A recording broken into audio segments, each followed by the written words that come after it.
stream. Guess I have to talk it out every time. Excellent. On this episode of the Star Wars Time Show, Matt and Nick are going full Mando, not Monty, you pervs, as they talk about series newcomers Sasha Banks and Katie Sackoff. That will lead into a new rumor about Bo-Katan herself and what other Star Wars shows she may appear on in the future. The unwise scholars will then get into a beefy breakdown of The Mandalorian, The Siege, complete with more Star Wars school about Pershing, M-counts, and Force infusions. They will then drop their predictions for this week's episode of The Mandalorian, which may have a pretty freaking major character show up in it. Finally, they'll talk some new toys before diving into the fan question of the week in this week's version of the Top 5 Star Wars Fan Artist Feature segment, which has a top 1 pick for Matt. Cue the music.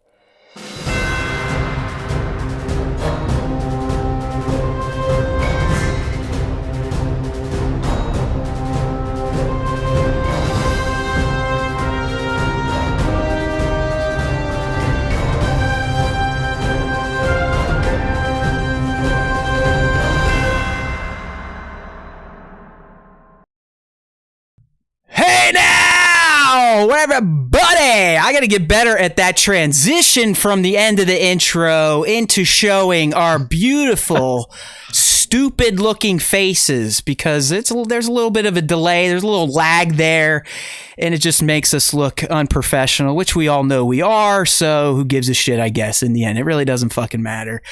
The loyalists, the fandos, they still show up regardless of how crappy our production is every Tuesday on the live version of the Star Wars Time Show. Yes, you didn't click on something wrong, my friends. If you're in here, if you're in the stream, you are with the SWTS bros. It's another Tuesday. It's another post-Mandalorian Tuesday. And as you heard from that gravelly voice, sexy announcer, it is going to be Mando-fueled. I'm talking about the show. This episode is almost all about The Mandalorian, be it characters we've seen, shit we've speculated on, shit that I nailed well over a year ago. So yes, you're going to hear me get loud about my awesomeness and my speculative powers when it comes to The Mandalorian and some of the events we have now seen. Sometimes I just got to take a breath, Nick, and just appreciate how good I am at speculating on future Star Wars happenings just based on what the writers, cast, and crew give us in either trailers or episodes of old seasons of shows we love. You know what I mean? Yeah, I mean, we were pretty fucking close this time around. We were pretty close. I missed on my big prediction. Right. I will say that. Yeah. I said that by the end of this episode, the baby would be in the hands of the Imperial Remnant. And I'm not fucking around, Nick. I was getting anxious. The way the episode was going, especially when we got to the lab, and you're like, uh-oh, and he's like, I gotta go get the baby, and I'm like, oh, no, Nick did it! He did it! He whipped that big dick out and made that prediction it's gonna pay off, but it didn't happen. Because I saw all those kids, and I'm like, one of these kids is gonna be a fucking Imperial spy. Yeah. I know it. And I was wrong. Well, we all knew there was something up with that shithead at the beginning, right? Like, I mean, the camera lingered way too long on that mechanic for things not to be a little fishy with him. But fear not, we'll get there. You know, that's just a tease down the road. We got a few things to talk about before we get to our full and beefy breakdown, as the announcer described it as, of The Mandalorian S2E4, aka The Siege, directed by Dylan Apollo himself. Oh. My God. Yeah. All right, man. Before we get there, though, a few things that I just want to bring up. We got some interesting show news, and I hope it pays off. I hope I'm not jinxing the show by talking about it now. Those that are in our Discord, you kind of get some of these insights into the show, the behind the scenes. So please join up. We got a link in our Instagram profile. It should still work in our Linktree section. But join up, because that's where, you can get some access to my dumbass and his dumbass. Well, when he feels mostly like coming into trolling everybody. Nick these days, all he does on Discord is goes in and lights it on fire with like a fucking troll flamethrower. But I'm in there to kind of talk shop and just bullshit about the franchise. But I do want to make an announcement, and I do hope this pays off. I mean, it is locked down up until now, but schedules can change. You never know what happens out there in Hollywood land. But thanks to one of our fans, Spencer, aka Baron's Black Series, who these days is essentially playing our agent.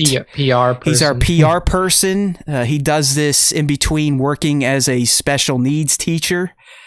But he kind of gets out there. He's got some balls on him, and he's not afraid to ask questions. He's not afraid to be told no. But I believe this happened after one of the most recent Quarter Crew Stuntmen React videos that featured one Lauren Mary Kim, who is quite a talented stunt person. I mean, she's got, let's just put it this way, she's got way more credits than Stunt Buddy, the guy I've been talking about, and he's got some impressive credits too.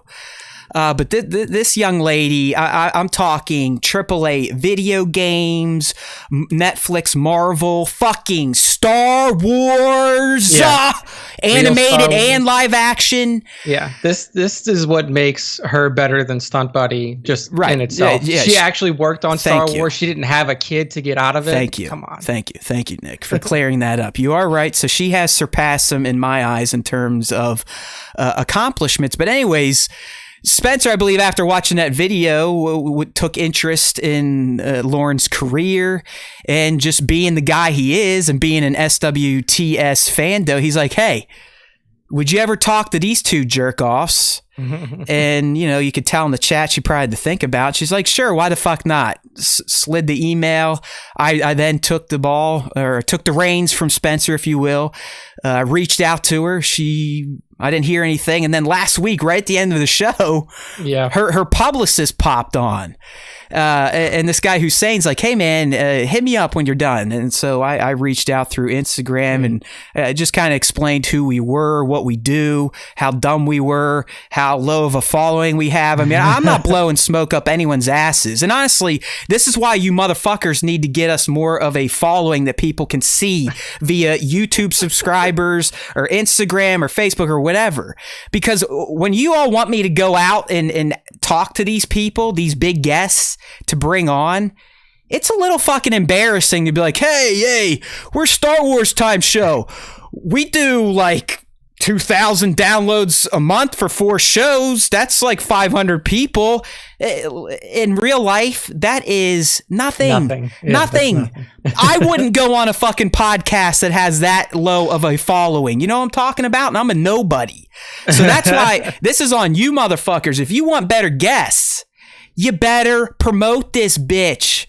Promote the Star Wars Time Show. Come on. We're really fucking lucky to get this girl. I mean, first off, the fact that her publicist listened to at least a part of the show and wasn't like, these people are just morons. We cannot allow Lauren to go on the show. Exactly.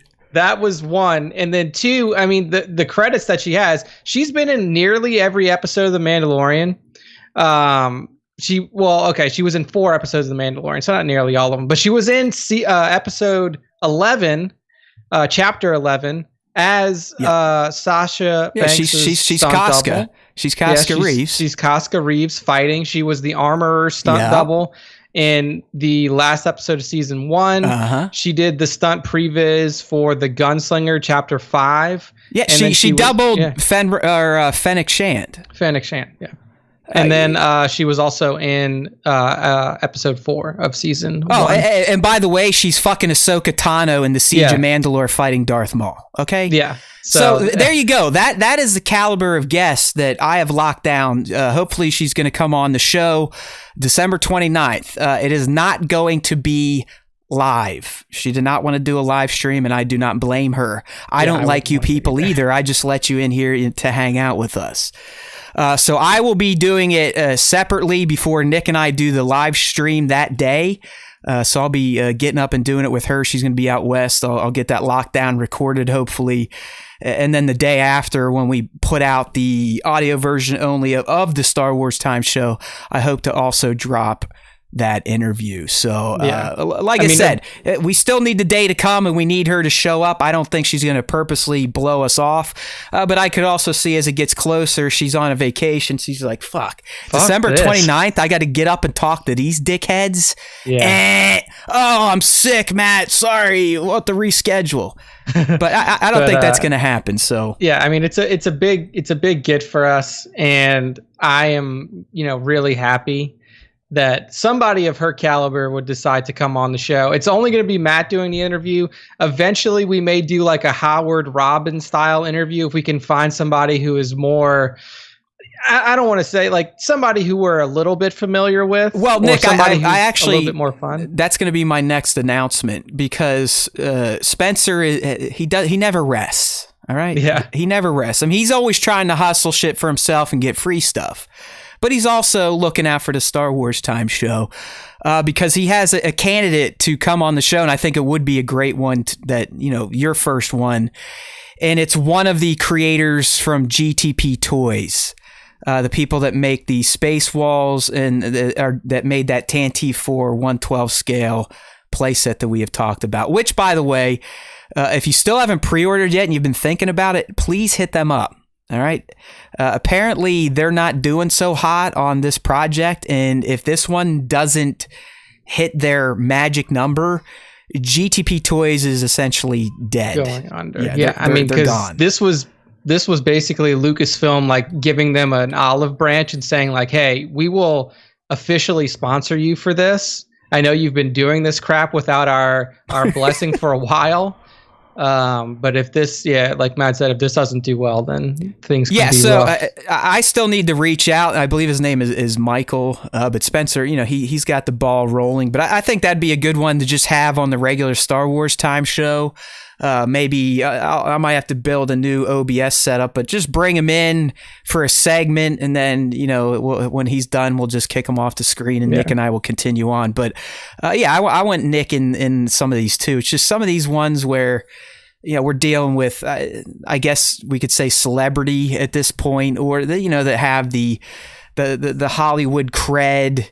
For now, I'm going to handle those. It's nothing to do with Nick. It's just scheduling and getting them done is really the biggest issue. It's easier to work with two people on a schedule versus myself, Nick, and the interviewee. So that's coming down the pike, and I'm pretty excited for that. I got to do some research for the Lauren interview, but I hope it's going to be great.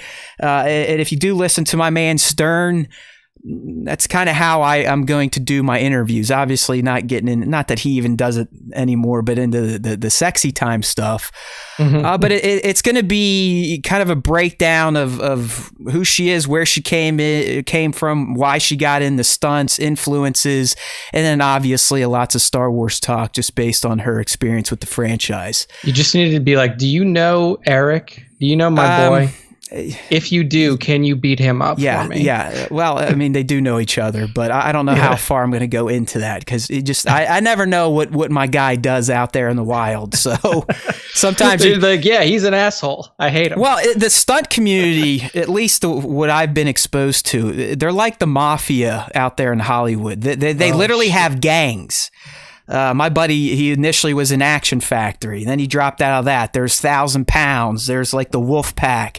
I'm not kidding. Like in these stunt gangs, if their members get on a project, they essentially will only bring in other members. And that's kind of how things work. And really, that's probably why Lauren has had a lot of jobs on The Mandalorian. And if my buddy didn't decide to have a fucking human, he probably would have a lot of jobs on The Mandalorian too, because once you get in on a production, especially in the stunt scene, like I said, it's a brotherhood, sisterhood, it's a mob. You're in. Yeah, so they definitely know each other, and I'm sure something like that will come up. So some good stuff coming up for the SWTS. We're growing up. We're big boys now. But let's get those numbers going. I mean, thanks to Mandalorian videos, where we finally got over 600 subscribers on our YouTube, but it's embarrassing to even say that number. 600. after 2 years of existence with content that I might add might not always be great because I do one takes and I don't go back and fix flubs. Not that I flub a lot. It's not the best content, but I'll tell you what. We're going to be going over 2 of my videos from last year at this time, and they're pretty fucking pertinent today. So at least my message, my speculations are decent. So let's get those numbers up. Thousands. That's all that matters. These hundreds bullshit, it's embarrassing. Don't make me feel like a loser when I reach out to these people. That's what I'm trying to say. All right. And then last thing before we get into the topics, unless Nick has anything to bring up in between the week, I just got to give a shout out to Visual Force on Instagram, Austin. Just a very, very nice bit of feedback in our direct messages this past week. It just simply says, like, you know what, Matt, is like, as soon as I'm done watching a new episode of The Mandalorian, I immediately come to Instagram to watch your Easter egg video. And we all know how much I love having, my tank tickled. That stuff goes further than cash. It always will. Just, telling me that all my efforts aren't for naught, because that's what I feel like. I mean, videos barely do 100 views. But from someone in the community to take the time to be like, listen, dude, I really appreciate your content. You do a lot for the community. We speak your name. And I'm like, well, thanks. It's nice to hear that every once in a while, because I've heard that Nick and I do a ton for the community. I'm still waiting for the community to do something for us. You know what I mean? Like, let's go. Let's fucking go! No more 600 subs on YouTube. Do something about it. What do you want me to do? I already put out the shitty videos. Come on. Please. I'm just kidding. Please. No, just keep talking it up. I mean, those of you in the Discord, I know you are our ambassadors. You are trying to recruit people. You're holding guns to their head. You're making them listen to it at your place of work. We appreciate that. But 2 years in, 138 episodes, I feel like Nick and I deserve way more than fucking 600 subs on YouTube, way more than 15 concurrent views on our live stream. This is what people look at, all right?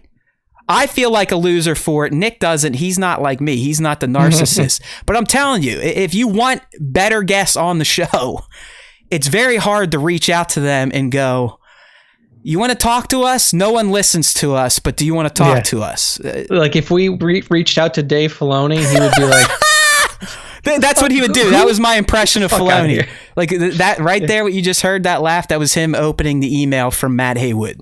He would have to take off his cowboy hat to cover his face, and he never takes off his cowboy hat. Oh my God. It's embarrassing. Like I feel like such an asshole. I really do. But hey, Lauren Mary Kim, hopefully 12/29 with the episode dropping a day or two after, working on the GTP Toys interview. We got shit going on. But I want to do some of these interviews, but again, I don't want to do it looking like a clown. Okay? All right. Why don't you get KRT on? That would be fun. I would love to have those guys on and challenge them to a discussion on not being a Star Wars douchebag. Right? But honestly, other people I would really love to have, the guy from Star Wars Theory. I think he'd be fucking aces to have on the show, because it would expose us to his jillions of followers, and I actually respect the man because of what he creates and does. All right, Star Wars Explained. That's another Star Wars YouTuber I respect and would like to have on the show. So we'll start working on that, but I don't want to feel like such a small potatoes piece of shit moving forward. And there's really not much more I can do outside of buying subscribers. And if I could, I would. But I can't. So I have to sit here and beg like a little bitch every Tuesday. All right. Nick, anything to update us on, or should we get right to the Star Wars talk? Let's get to it. I mean, we got a ton of Mando content this week. A couple of interviews to talk about with some of the big people from the previous episode of The Mandalorian, the heiress. So I think we just jump right into it. All right, man. Well, you kind of took the lead on some of these interviews with these new women of Star Wars, lovely women of Star Wars, and Mercedes Varnados, a.k.a. Sasha Banks, or Varnado, I'm sorry, and Katie Sackoff. But first one here, Sasha just kind of sat down and chatted about the Mandalorian experience how she got into it. It's kind of an interesting story. I mean, obviously nothing that happens to us schlubs, but if you're on WWE, this type of stuff can happen, right, Nick? Exactly. So the interesting thing about her whole process for getting into The Mandalorian is really how she got the part. A lot of people have to go through auditions, and you have to go through multiple auditions, callbacks, all this different shit to try to get a part, especially on a show like The Mandalorian, where people are vying to get in. They're like, please put me in this fucking show. But I mean, Nick, at this point, I'm speaking for myself. I would voluntarily cut off my testicles to be on the show. I mean, it would be in a high offer. Testicles, a finger. I want to keep my toes because I think you need most of those to stand up straight. To balance. Yeah. To balance but I would give up a finger. I'd give up a finger and definitely a couple balls. I don't need my balls anymore. Fuck them. Yeah, I know, right? You already got one kid. You don't want another one, right? What's the point? Yeah, I mean, my DNA is poison anyways, and I can already see it in her. I'm like, yeah, you're probably right, Nick. I should spare this earth any more Haywood DNA from my line of the Haywood. No more. But for Sasha, for Mercedes, really, it wasn't even the WWE that got her this role. It was an interview that she did on Hot Ones. And if you are familiar with that, it's a show. It started off as like a YouTube series, and now it's on Hulu. And honestly, Nick, we talked about this before. I've heard of this show, but the name wasn't correlating for me, and I was like, oh, so Favreau's a perv like the rest of this guy. Yeah, Matt thought it was like a bikini show. Yeah, and he's watching like a diva on Hot Ones or something. It's like, oh, she looks good. I'm going to call her to be in my show. Now, Hot Ones is a show where they line up people, they line up these celebrities, and they give them 10 spicy chicken wings, and the chicken wings get hotter and hotter as you go along. Oh, hey now. And you just go through an interview process. They ask questions, all this stuff. It's actually pretty fun. So Favreau saw her on Hot Ones and was like, that's a hot one. Yeah, I want her in my show. So that was really interesting. That she didn't have the audition. It wasn't her wrestling. It was an interview on Hot Ones that got her the part.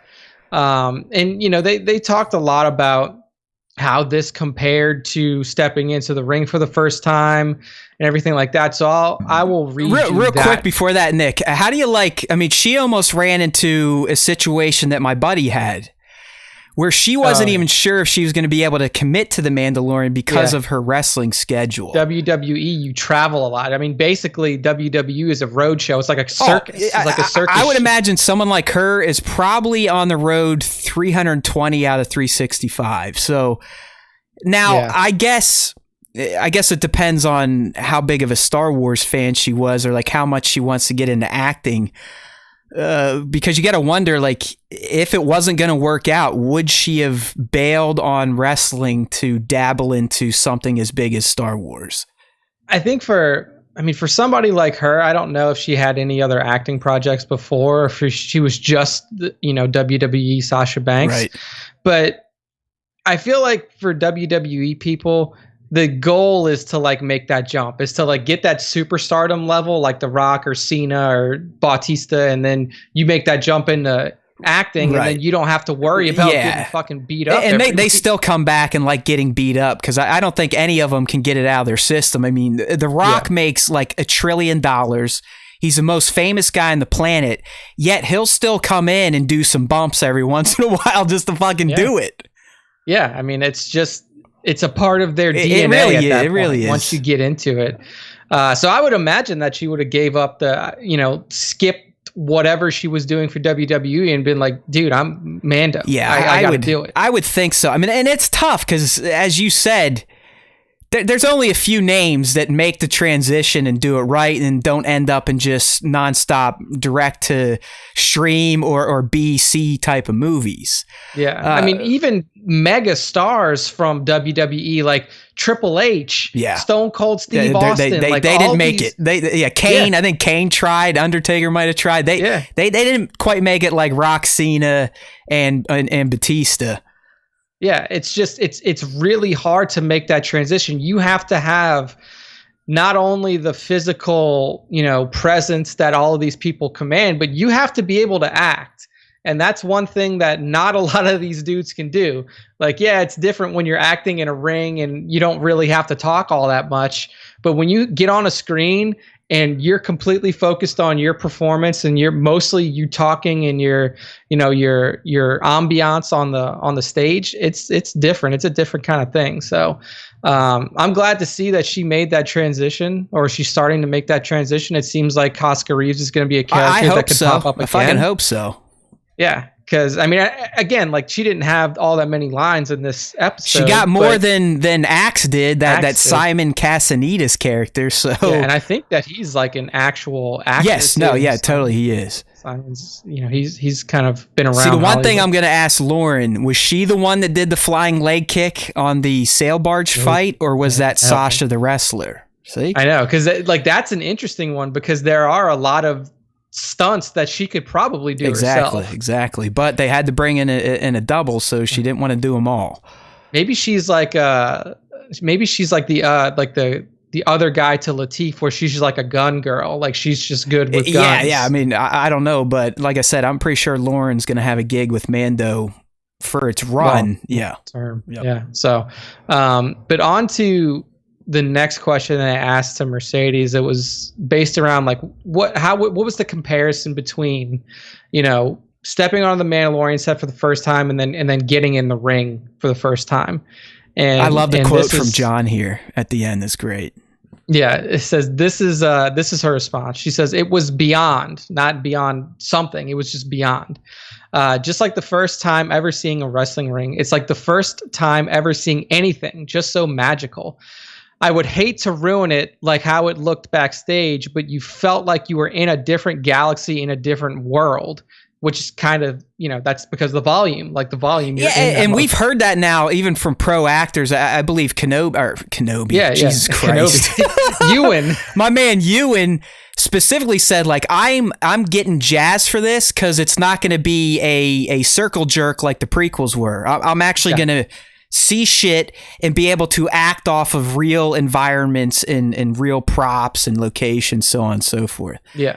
She goes on, she says, it was so almost easy to play a Mandalorian because I was legit in the universe. And Jon Favreau and Dave Filoni and Bryce Howard, they were so amazing towards me. Any questions I had, because I was so incredibly shy and nervous, which is so weird to think about her being shy and nervous, like this massive personality. I could see nerves. I mean, all humans are going to have nerves, but someone that literally has worn a bikini and beat the shit out of other women live with no safety nets. I'm talking safety nets for acting, the performance, and her safety for years now. But you never know, man. You never know what it's like to walk into a Star Wars set. Yeah. So she said that they answered her, happily. She said, but John reminded me, you do WWE every single week and you do that live. Hilarious. You are amazing. There's a reason why I wanted you to be a part of the show. So she said that really made her that's feel what like a good showrunner, a good director does. I mean, that's something I think George probably lacked, how to talk to the actors, how to get them to perform the way he wanted to, or the way he envisioned it in his head. But I mean, we all know John, not that he directed, but it sounds like he's pretty much a part of every episode. He wrote them for the most part. So yeah. I mean, it's weird too, because you can kind of see that stiffness and that uncomfortability in the prequel trilogy. Everybody felt nobody felt like they were having fun. I mean, they were acting on nothing but green backgrounds and drab floor space with other actors that weren't really given any direction outside of just read the lines. Yeah, and look, I feel like that's why. I mean, if you go back and you look at that prequel trilogy, there are some stars in that motherfucker. Yeah. Like, regardless of what Hayden has done since, at the time, Golden Globe nominee, star, Golden Globe, all this other stuff. Natalie Portman, Ewan McGregor, Oscar winner. You had, Oscar nominee. Christopher, oh God, why is his name's Lee? Yeah, Christopher Lee, legendary actor, and then Ian, like.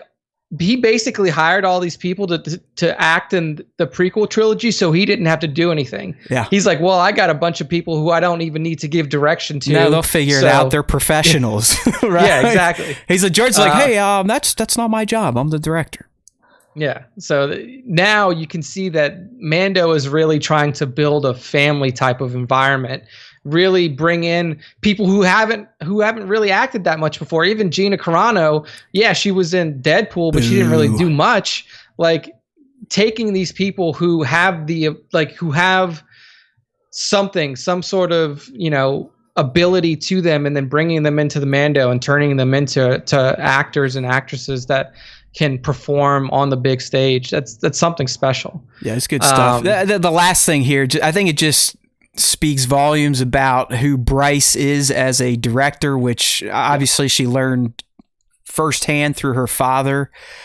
I don't know. We've seen a lot of positive buzz about Bryce's work on this series. I mean, last season, and I think this season even more so with episode 3.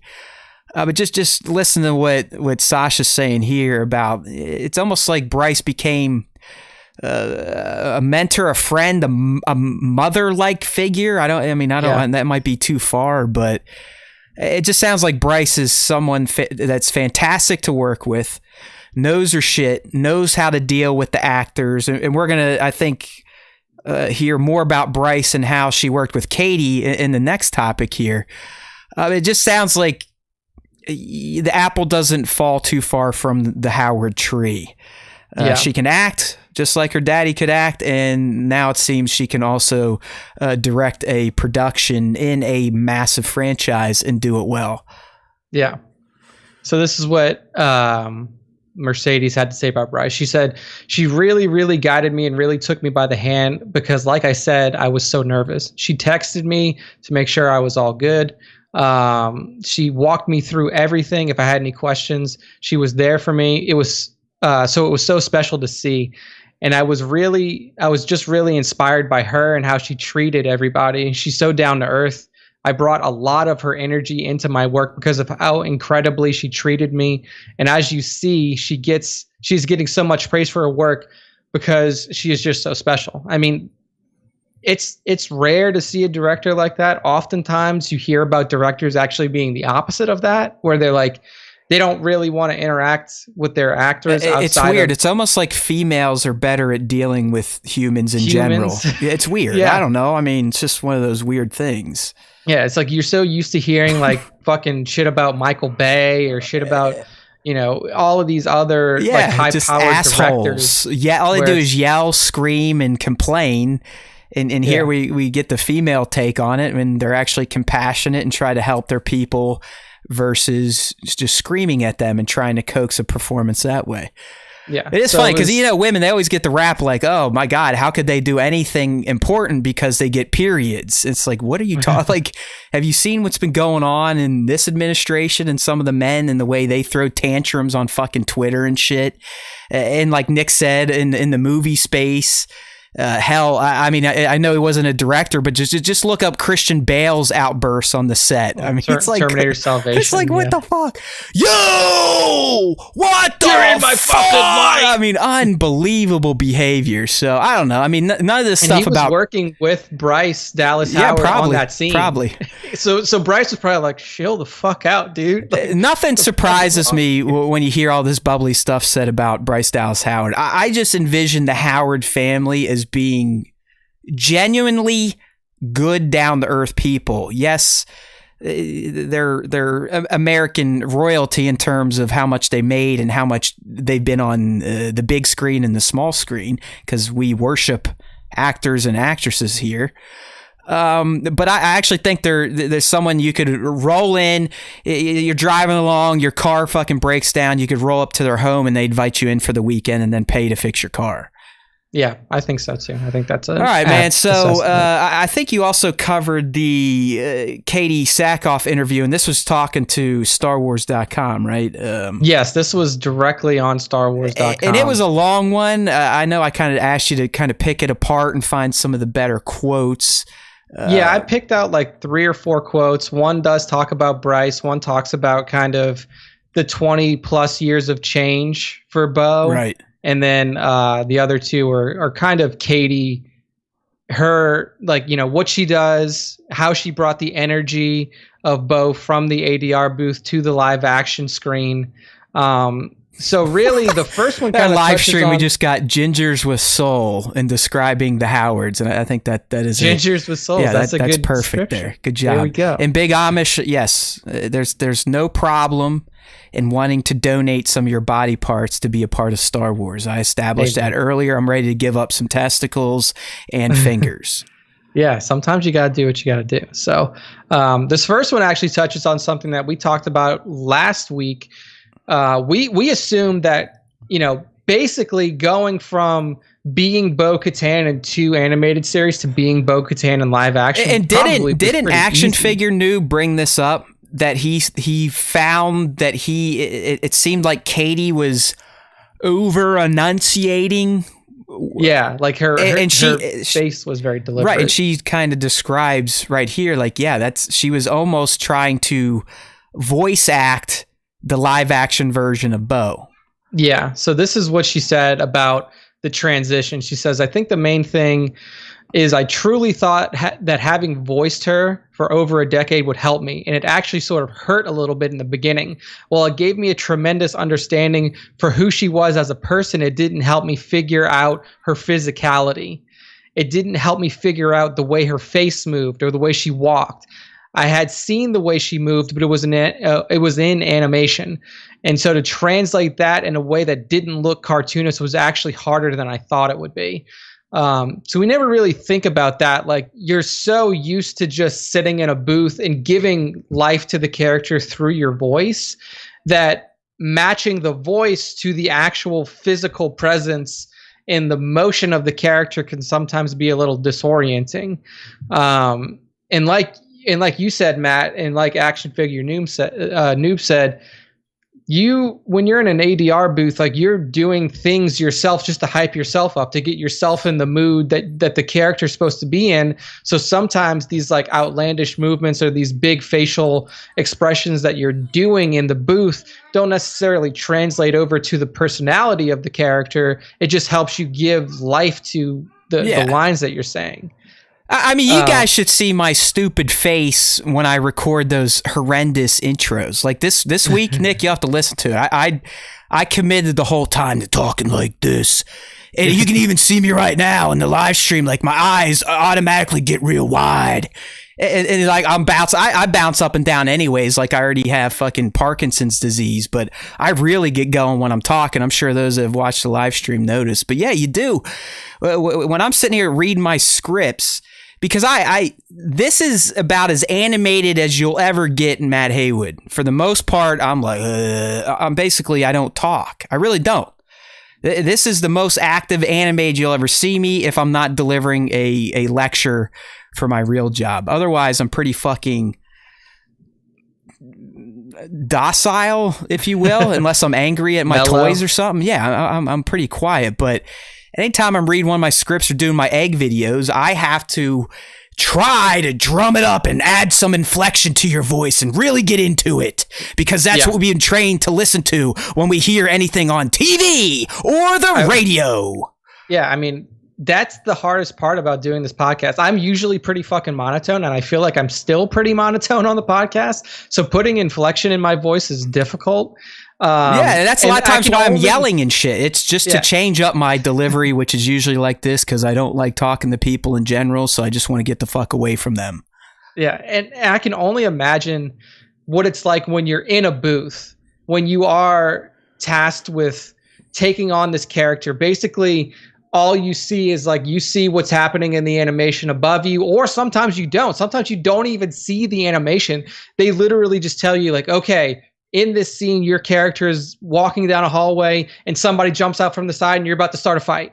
And you have to take those words, and then turn that into a voice acting presence that portrays or conveys everything that's happening there. Or imagine voice acting an action scene where the character is running on screen, but your fat ass is just sitting there. I mean, you have to be like, go look up Hugh Jackman doing some ADR for Logan, the wood chase. He's like in a room just sitting there going like running back and forth, going like it's just fucking amazing. There's going to be some good video on today's live stream, by the way, my dumb ass. It's crazy. And that's kind of what Katie said too, talking about the quirks and everything that she used to do in the ADR booth. This was her quote there. She said, I'm a crazy person. I'm moving. I'm jumping around. My face is doing all these weird things. There's a stoicism to Bo-Katan that is very purposeful and intentional. When she moves, she means to do it. It's thought out. So I really had to find a way of living her and having her move in a way that felt calculated, which did not allow for crazy Katie to come into play at all. So like you were saying, when you're in that booth, you have to have this kind of, kinetic energy about you that you take on to make all this seem real, even though it's all animated. And when you're doing it in live action and you're portraying this character in a way that you can't let out that energy, it's completely different. So the transition from the booth to the screen seems like it was a little bit harder than we initially thought it would be. Yeah, and hey, Tones in the chat. Yes, I did knife a table, but I did add the caveat that I only get crazy when I'm doing my toy stuff, right? Okay, so for the most part, all right, if I'm doing any of my hobbies, because even video games get me a little crazy, that's why I put them on easy for the most part. But outside of that, I'm as peaceful as a fucking monk. I am essentially, you can call me Brother Matt. Matt has stepped away from multiplayer gaming, like Call of Duty online stuff. Who wants to take it up the ass nonstop? I mean, that's not my idea of a fun time. So I just play single player games and put them on dopey difficulty. Yeah. SW Props, what up? Hello. Welcome to the stream. A couple more quotes here from Katie. First one being kind of on the journey of Bo. Where we first met her in Clone Wars and to where she is now in The Mandalorian. So she says, you've seen her grow up and grow as an individual and as a leader. A lot of people forget in the beginning of Clone Wars, which is not required viewing for The Mandalorian, but certainly deepens the backstory. It is for you cocksuckers that listen to the show after I gave you Bo-Katan school last week, you dicks. Yeah, you better fucking watch it. Gives you the backstory of Lady Kryze and the Mandalorian culture. She was not a very good person when we first met her, and that's what we talked about a lot last episode of the show. She's an asshole. Yeah. She says, for a person who started out on the wrong side of this fight, and to see her grow and broaden her mind and be open to change is such a metaphor for life and forgiveness and how people can change, because she did. Do you like how she refers to her as Lady Kryze? I know, right? Because she's technically not... I mean, right now, by birthright, she is. Right. But, like, she hasn't necessarily fully taken that mantle. I mean, at the end, you could say at the end of Rebels was the closest she got. She's got the saber. She's got the blessing of the Ren clan. She's, And that's all the content we're missing, and we hopefully get exposed either through a leak we're going to talk about later or flashbacks from the Mando, because that is the period we know nothing about. At some point in time, Bo's mission to reunite the clans of Mandalore with the Darksaber failed miserably. Yeah, miserably. So bad that Mando's had to scatter. The nutjob cultists live in holes, and she's out and about trying to reclaim the saber to fix shit again. So something pretty horrendous goes down with her trying to rule.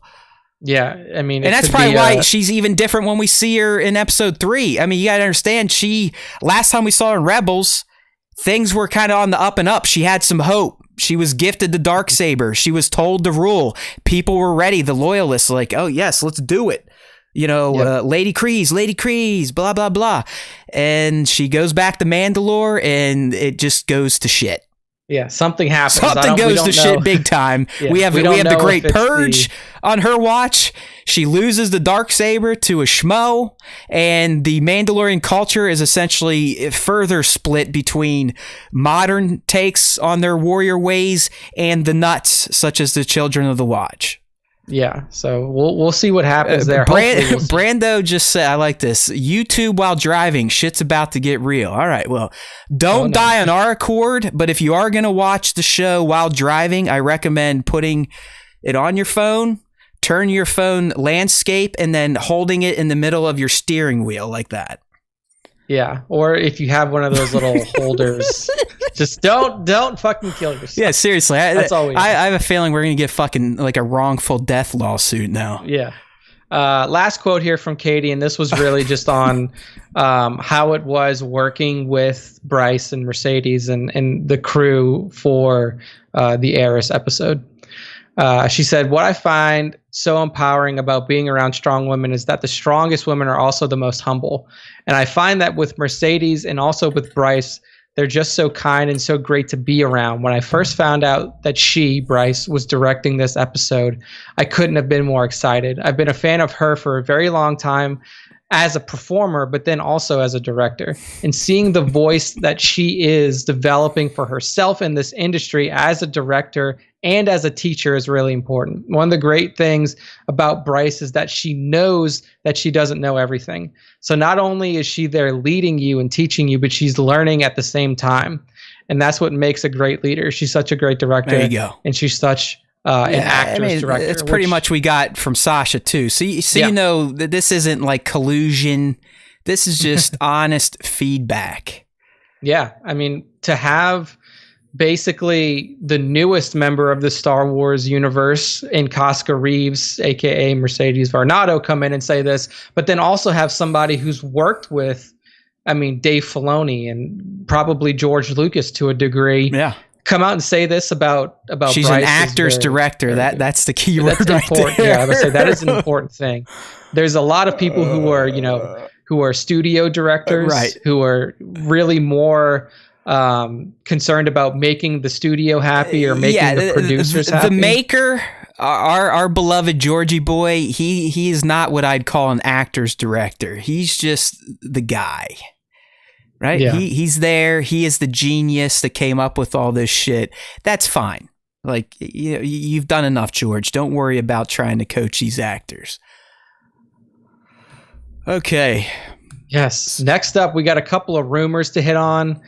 Sticking with Bo-Katan, though. You see, when we schedule out the show, we do try to kind of weave a narrative, right? We're not bouncing all over the fucking place here. We try to set ourselves up for good segues, but we just fucking suck. Oh yeah, Nick just did the good old next up. Yeah. It's that or speaking of is mine's a speaking of, but next up, it's almost like we're at a deli counter and people are taking fucking numbered tickets out, and Nick's the guy calling them out. Like, up next, 12. 51, 69. Oh man, so we have a rumor here 68. From the infamous leaker community on Star Wars Leaks. And I do have to give my man a round of applause here. I don't think he got what I was trying to tell him in Slack yesterday. I love the fact that Nick took it upon himself to put leaker in quotes when describing this gentleman, because I took it as like Nick doesn't even consider this guy a leak. Like, he's a quote leaker, like not even a real leaker. He's a leaker in quotes. And I thought that was a nice little troll there. I mean, the guy's troll game. If you've only listened to Nick on this show, you probably think I'm telling you a whopper, but this guy is one of the greatest Star Wars trolls I've ever seen. I mean, he makes the actual trolls look bad with how good he is. Like, we got one of our fans, Lottie. I mean, he wrote like a fucking an essay in Discord about, us kind of poking fun at Din last week and saying Bo-Katan is the queen of all Mandalorians, and Bo couldn't even hold her panties and that type of stuff. And then I told Nick, and he comes right in again with that fucking flamethrower. He's like, blah. He's like, Din's basically a special needs person. Blah. Look, man, I will say that, a lot of the interactions and stuff like that in Discord, like the guys are talking about like toys and stuff like that. So I don't want to just drop in and start spouting bullshit, but like I'll drop into the spoiler channel, I'll drop into the other ones, and then I'll light some fires when I need to.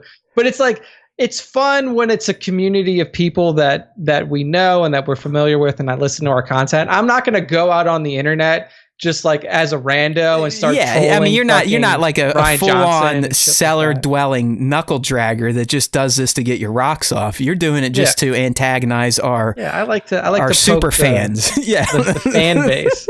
Lottie was hot though. Oh my god! Lottie, I mean, you couldn't pay me to type that much shit on my phone into Discord. I know Lottie. I love it though. Like I said, I respect that. I mean, I appreciate the passion. Yes. We're not making fun of the passion. It's just, Nick got some people worked up last week by shit talking Din. I mean, hey, Tones was I think Din is fantastic. I think, Bo-Katan, she's got a little more history to her now. She probably is a little more skilled in certain areas. But if you watch my Easter egg video, I give Din a specific shout out and props over Bo-Katan based on some things we saw him do in episode 4. So everyone calm down. We still love Din Djarin, right? We don't even know his full story yet. We know he's a little goofy. We know he cheats a little bit with the rules now with his little buddy lifting up his helmet, but okay. Look at that. This fucking guy. He's only 7/8 of the way there to take off his helmet now.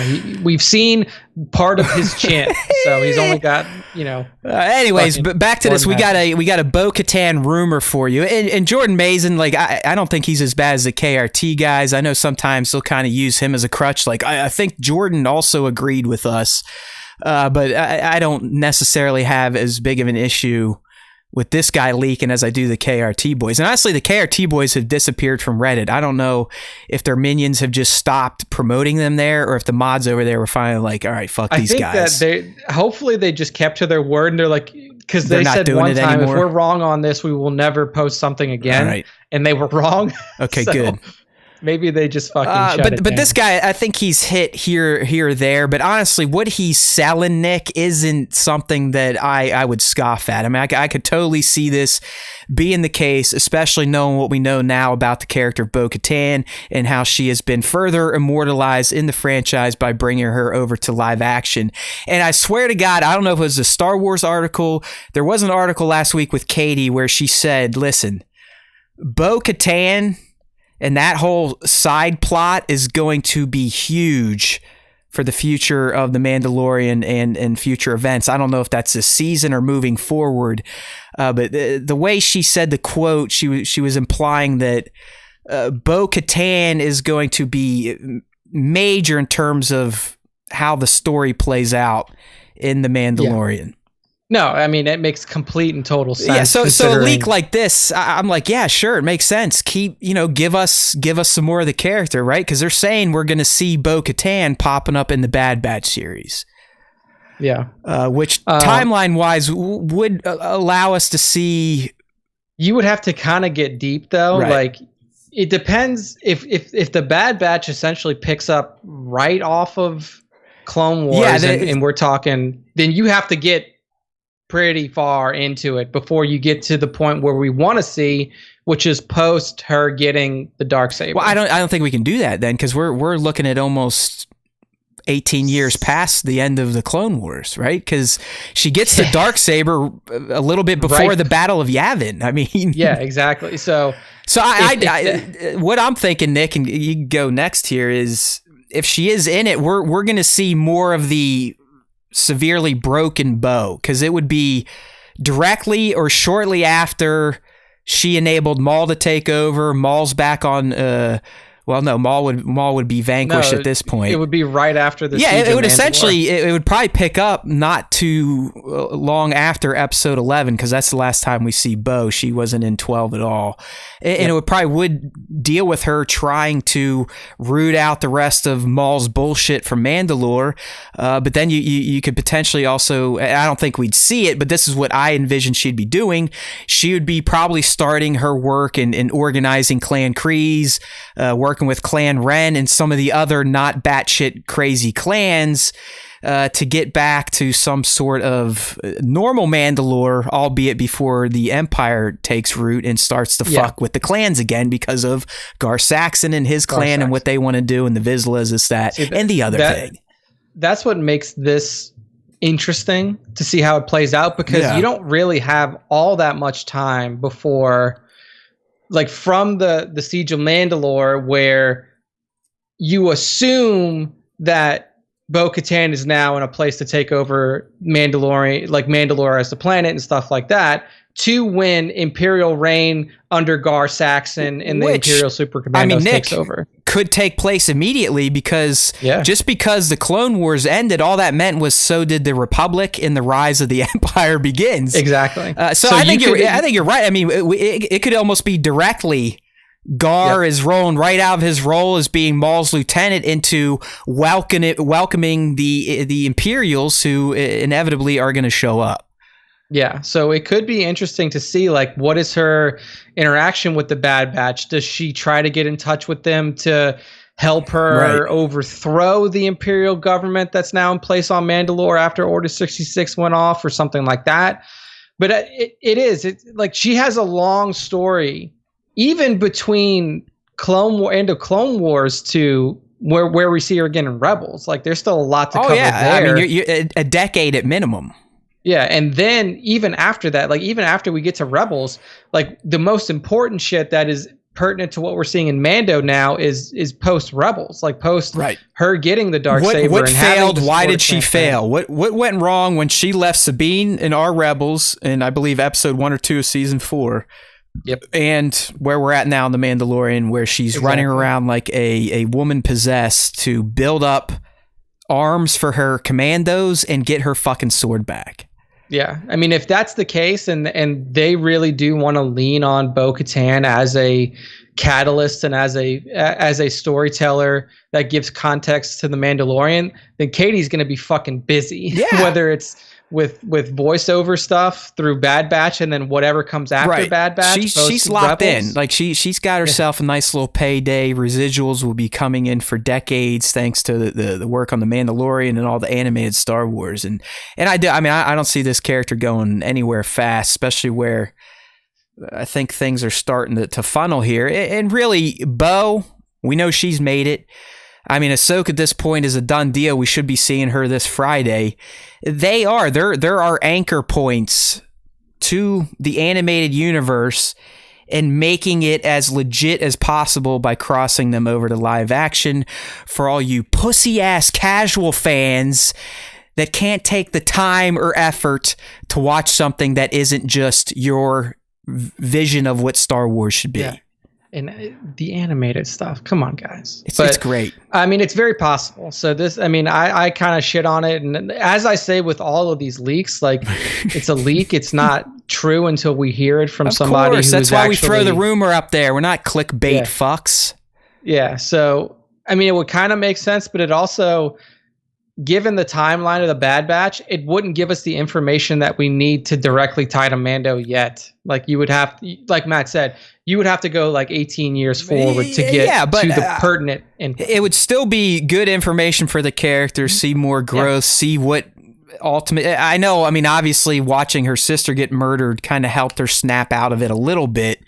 But you would think it probably took a lot of time to the point where she was willing to take the Darksaber and try to do what was her right anyways, and that was lead the people of Mandalore. So yeah, I mean, this doesn't surprise me at all. And honestly, we've heard about Rebels 2, not a direct sequel, but another Rebels project that obviously could address some of the stuff we're talking about, or just some nice little 20-30 second flashbacks, and Mando would help with that as well. For sure. All right. Our buddy Boba Fett, someone else who is now a Mandalorian character. And if you believe the rumor mills, which this one I sort of do believe a little bit, it would make a little sense. There's always been plans per se for Boba Fett series, this, that, and the other thing. But we got just some update to the rumor about the Boba Fett spinoff series. And these days, I mean, who knows? This one comes from the direct. Who the fuck are they? They're like Star Wars Time Show Light. Who knows? So take it with a huge grain of salt. But the things they're contributing here is that it is now going to be a prequel to The Mandalorian, which I actually prefer thinking about it that way. I think that would be excellent. A little 4-6 episode miniseries to just fill in Boba's blanks in between becoming Sarlacc food and a nomad. Yep. So there's that, and they're also attaching Sophie Thatcher and Jordan Bolger to the project as supporting characters. I will say this. I don't like that it's not going to be Tamira. I mean, if this is true, because look, we already know. No, I mean, Tamira, he's going to be the star. They're going to be like the supporting cast. Oh, okay. I thought that he was going to be no. in the Star. It talks to Star, and it says for Bolger. You're probably just reading headlines like most people. To star in it, yeah, but not as the star. Like just be in it. Yeah. No, they would be just to look be right in here. it. Both are described as supporting cast members. Damn it, Nick! Read the article. Okay. If that's it case, has to be. It has to be Tamara. Come on. I just saw him, and we watched the live action Dora the Explorer this weekend with the little one, and he plays like one of the nefarious like the ha ha ha type of bad guys. That's nice. But no, what do you think? Do you prefer it as a prequel, or would you prefer it be set during the events of Mando? Oh no, definitely as a prequel, right. Because that's the most. Yeah. That's what you want to know the most. Right. Like, what the fuck happened to this guy? How for those of us who have followed Boba Fett's journey through old canon, through new canon now, like, how the fuck did he get out the Sarlacc pit? Like, how is he staring down at Din Djarin and fucking Cobb Vanth as they kill this thing? Why is he still there? Like, great dragon. Like, why is he still there? Did the slave one get? Yeah, did slave one get impounded? Did someone fucking sell it on eBay? You never know. Yeah. So yeah. I think the prequel idea is great. Like I said, I mean, while this is one of those big, wild rumor type of ideas, this is one that I totally could see happening. It's not like the Bo-Katan and fucking Cara Dune spinoff. That's still, even if Gina wasn't a bozo, that still makes zero sense to me. Like it makes my brain hurt. It just makes no sense. Yeah, I don't even know how you would link those characters of Rebel Shock Trooper whose big fight was on Endor, and like I'm sure she was in the military before that, but like you're basically going to take a nondescript no name who fought on Endor and then link her to the most important Mandalorian character in the universe. The only way they could establish their relationship is on the show now, and what could they do together that would warrant a spinoff? I mean, does Bo-Katan get cancer and Cara nurses her back to health with the Force we didn't know she had? I mean, it would have to be something really fucking far out. It doesn't make sense. Yeah, it doesn't. This does though. Following Boba Fett, seeing what happened to him post ROTJ, having Tamira in there again. I mean, the look is already established. All you have to do is de-age him a bit, and the way that he looks in the show, you don't even really have to de-age all that much. He's got no hair. He's got He's got face scars. All you have to do is like maybe tighten his skin up a little bit. Like you don't really have to do all that much. Even to him then, to make him I mean, younger. Boba, he was probably in. He had to have been pushing 30, 40 40s. During the OT. Yeah, 30, so 40. No, I think he'll be fine. And I do. I think the prequel is the way to go, because we've been talking about, like, he's back. Like, we're not just pulling shit out of our ass. I mean, he's back in the canon. He debuted in The Mandalorian. Unless you're Greg, then you think this is still Rex. This is not Boba Fett. That's fine. That's fine, but either way, the character has been reestablished into the canon, and Nick and I have said on this dumb show, great. Please explain a little bit how we got here, and we've kind of tied ourselves up a notch trying to do speculation gymnastics. Like, well, do we get like a Cobb Vanth backstory real quick? He just shoots out of the pit. You see fucking. Bib Fortuna's uncle selling the slave one to some fucking Jawas for some suka, or do we get a more detailed? And I really think the Boba Fett super fans out there would love a mini series dedicated to that gap of Bozo Fett, clown shoes into the Sarlacc pit death, to his resurrection and subsequent nomad life on Tatooine, in particular out in the Dune Sea. Yeah, I think that would be the best way to take this. I mean, if you're making a show that's running concurrently with Mando about Boba, I just think it would be weird. I like Nico in the chat here. He's doing some writing for it. It looks like it's like some exposition. We'd be getting a monologue delivered from Boba. So there I was, soaking in Sarlacc stomach acid. ... There we go. That's a good start. Like he's writing. You could. I mean, like I always think the idea of playing a series as a starting in the current time, but playing the whole series as a flashback is interesting. So like you see him in like the series opens and he's old Boba that we see in Mando, but he's like sitting in a fucking Tuscan hut by himself. And he's just like writing in his that's diary. sort of what Tones is saying here in the chat. Like, you know, give us the prequel, but move it forward closer to the timeline and then maybe interweave it. And I think what Nick is talking about would be a fantastic way to do that, where you're actually telling the prequel from the current timeline, but we're getting most of the exposition, most of the narrative would be set in the past. Brando's asking about some scissoring. I don't know if he's talking about a lesbian sex act or if that's how he describes interweaving Fett's tale in between a prequel and the current timeline in Mandalorian. Yeah, I don't know where the latter version of scissoring would come in to this series, but yes, the way you described Brando, some scissoring would be cool to see. Yeah, you know, that would be interesting how they work that in. But yeah, I mean, I'm all for Casca Reeves and Bo-Katan scissoring. Oh my goodness. You fuckers. See what you can do. This is what's going to get Lauren Mary Kim off of this show. Yeah, she's Nick's gonna be like, like, oh, great. Episode 139, and I think that I'm going to skip this. Nick's like, oh man, Matt's off track. We're fucked. It's like he knows when my wires have been crossed and it's just going to go downhill. All right, so there you go, Boba. We want it. We'll take it. We just need a real source to give it to me, you know? All right, it's time. It is that time of the episode for the Star Wars Time Show bro-style breakdown of The Mandalorian, S2E4, a.k.a. The Siege, a.k.a. the Carl Weathers one. If you're new to this segment, Nick and I try to give a quick summary of our feelings from watching the episode. Then we'll break down the Easter eggs based on my video that I put out immediately after every new episode of The Mandalorian on our YouTube channel. So make sure you're subbed up to that dumb shit. Need more than 600, you motherfuckers.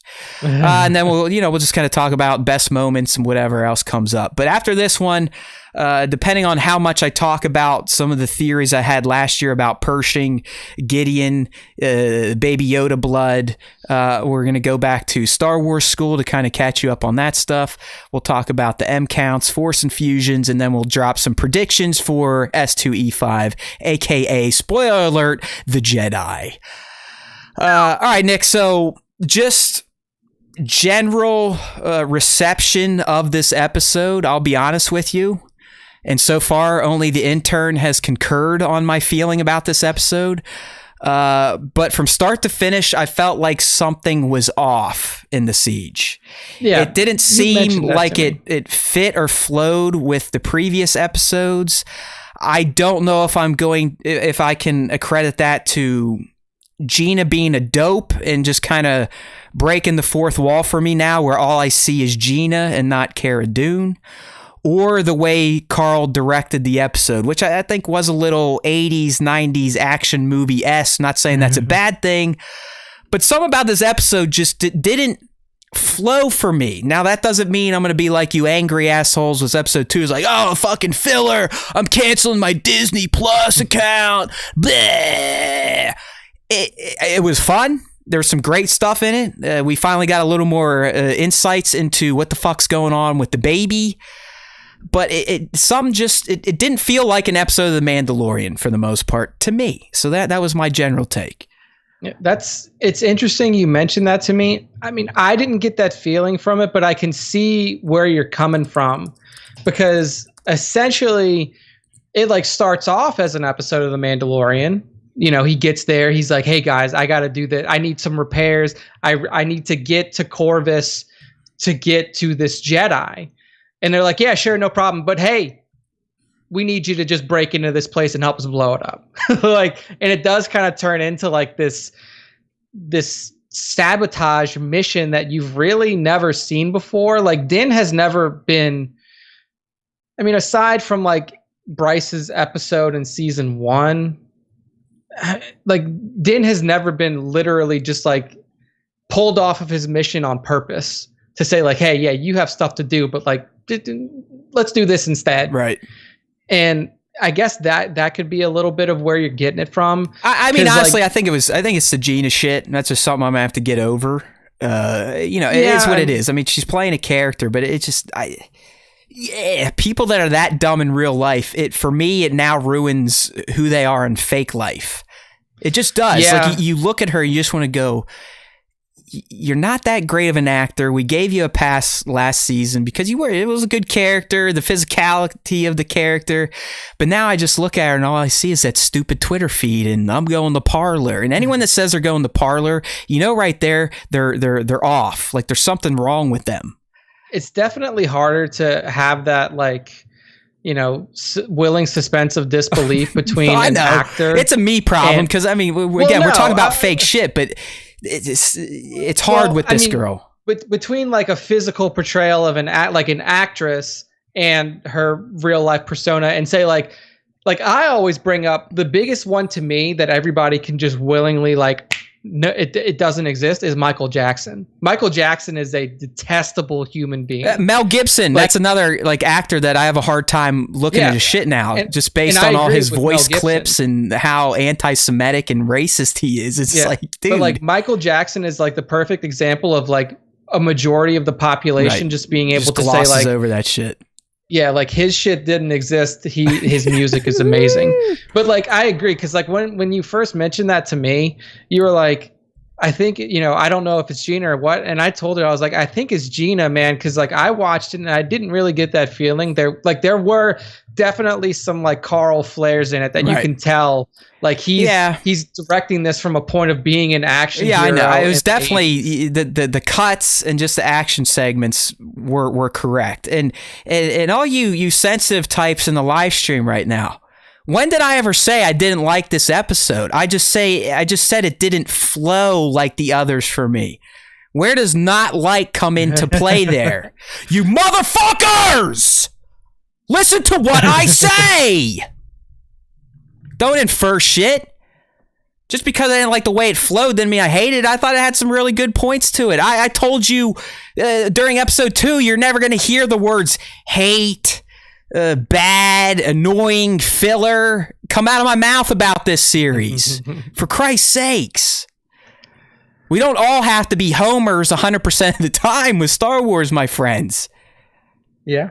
No, I mean, it's okay to have things about an episode you dislike. Oh my God. So, but yeah, I mean, overall for me, I mean, I enjoyed it. I thought that a lot of the predictions that we had in terms of like around Mithril and all this other stuff, like obviously those didn't hit, but I still thought it was a fun journey. I mean, I thought that this episode, because of the Pershing stuff, it reintroduces that storyline and it gets us back on to where I'm like, I want to. Well, yeah. Here's what this episode did. It did a few things. We are fully through the trailers at this point. Yes. 5 through 8. The next 4 episodes. 5, 6, 7, 8. Yeah, that's 4, right? 5, 6, 7, 8. Yep, that's 4. Is going to be all brand new shit.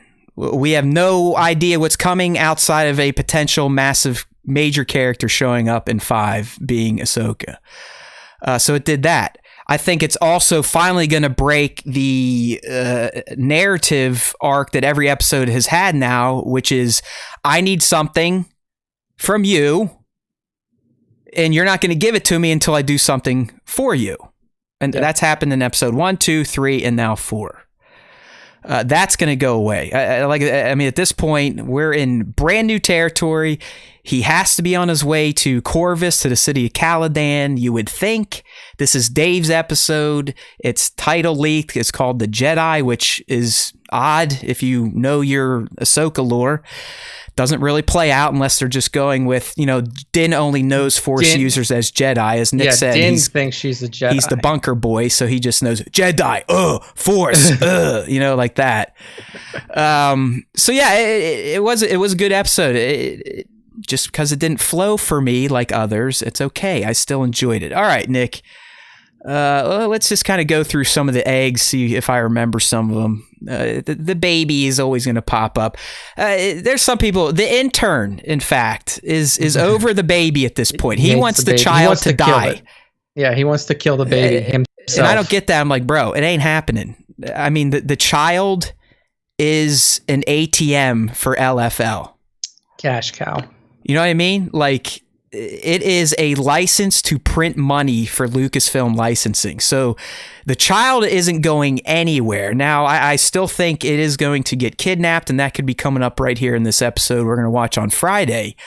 But the child's not going anywhere. But anyways, eggs.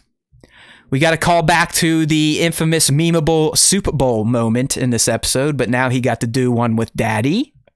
Yep. There's just a further scene, and Din cheating a little bit in front of his ward, so you can see they're opening up. It just, I don't know. I'm a sucker for these little moments between these two. I don't know if it's because I had my own kid who's growing up, and you kind of get these interactions and how he sits there and talks to the little guy as if the little guy knows everything he's saying, which he might at this point. I like it. That whole fucking scene in the beginning, man. Fantastic. Where, like, he's trying to get him to plug in. Fantastic. And we'll talk about that during Best Moments. But any parent should be able to relate to that scene when you're trying to explain. I mean, obviously, wiring a spaceship is a little more complex than grabbing two different colored markers to color shit in, but what Din was doing, any parent has felt that when you're trying to explain a process to a young human. It's literally like you're talking in a different language, and they're just like holding up the wires. So loved all that. Obviously, we returned to Navarro, where Din's cult was shacked up at. Then they took their mythosaur wall hanger. I'm assuming the armor grabbed that on her way out. We got some Aqualishes in here. These are the aliens, the same aliens as Panda Boba or Baba or whatever the fuck. Panda Baba. I said Baba. He's the asshole that is with the doctor in the canteen in A New Hope, and Obi-Wan relieves him of his arm. Hey, look at Nick getting into the sound effect game here. I voiced over Panda Baba in 1977. Just so I didn't get yelled at, I had to include the reappearance of Kara and Grief Cardboard. So there they are. And I refer to him as Cardboard in my video. That's Cardboard, yeah. That's the SWTS Easter egg for all of those who don't watch or don't listen to the show, but watch the videos. All three people. Of course. And in the chat, Big Joe knows what I'm talking about, explaining stuff to little people. It just doesn't work. The alien we saw at the beginning, one of Grease mechanic. Not only is he a dickhead, but he is the same alien race as Gunny from the newly released Star Wars Squadrons. Gunny was a rebel pilot. I think she was the squad leader. Yeah, a lot of people think that's Ochi of Bastoon. It's not even close. Yeah, it's not I mean, and God bless the people that post that stuff in our Discord, but the screen that literally compares this character to Ochi, they're not even remotely close looking. Like, it's not even close. Use your eyes, people. You know better. I don't think Tones made it, but he shared it. Look at it. I mean, it's literally, this character looks nothing like Ochi of Bastoon when we see him in The Rise of Skywalker. It's not even close. Anyways, we'll move on. Hey, we got a protocol droid in the vein of our buddy. It's almost C-3PO's initial Tatooine armor, if you will. You got kind of that pewter look, but she's up there teaching about the galaxy, and just loaded with references in this scene. I mean, she talked about the Carillion Run, the Hydian Way, Coruscant, the Maelstrom by Kessel that we saw in Solo. So that's just awesome shit. I mean, I love this type of shit. Thanks, Tone. So that alien is a Mimbanese alien. That's what the people of Minban look like. That's who Han was like, hey, why the fuck are we on their planet? It's their planet after all. No wonder they're trying to kill us.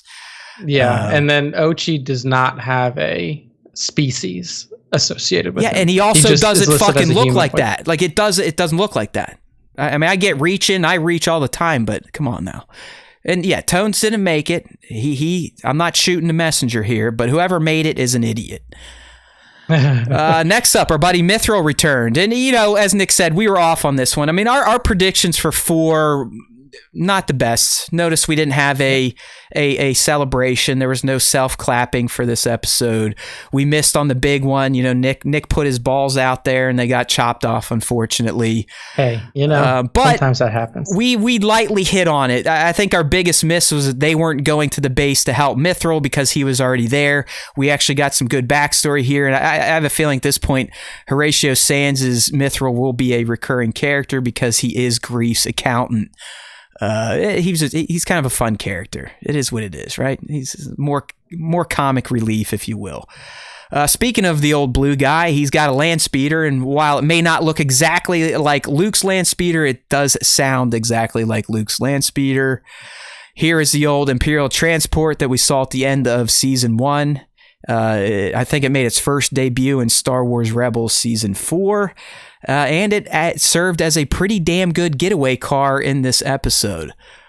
Mm-hmm. This one, I actually got a feedback. They liked this Easter egg of speeder bikes because I literally just went, speeder bikes! And then moved on to the next Easter egg because, like, I saw that. Yeah, what are you going to do? So what can you say? Honestly, like it's like, come on, people. I mean, sometimes some of the eggs I point out, I only do it just to avoid being yelled at and called an idiot in the comments.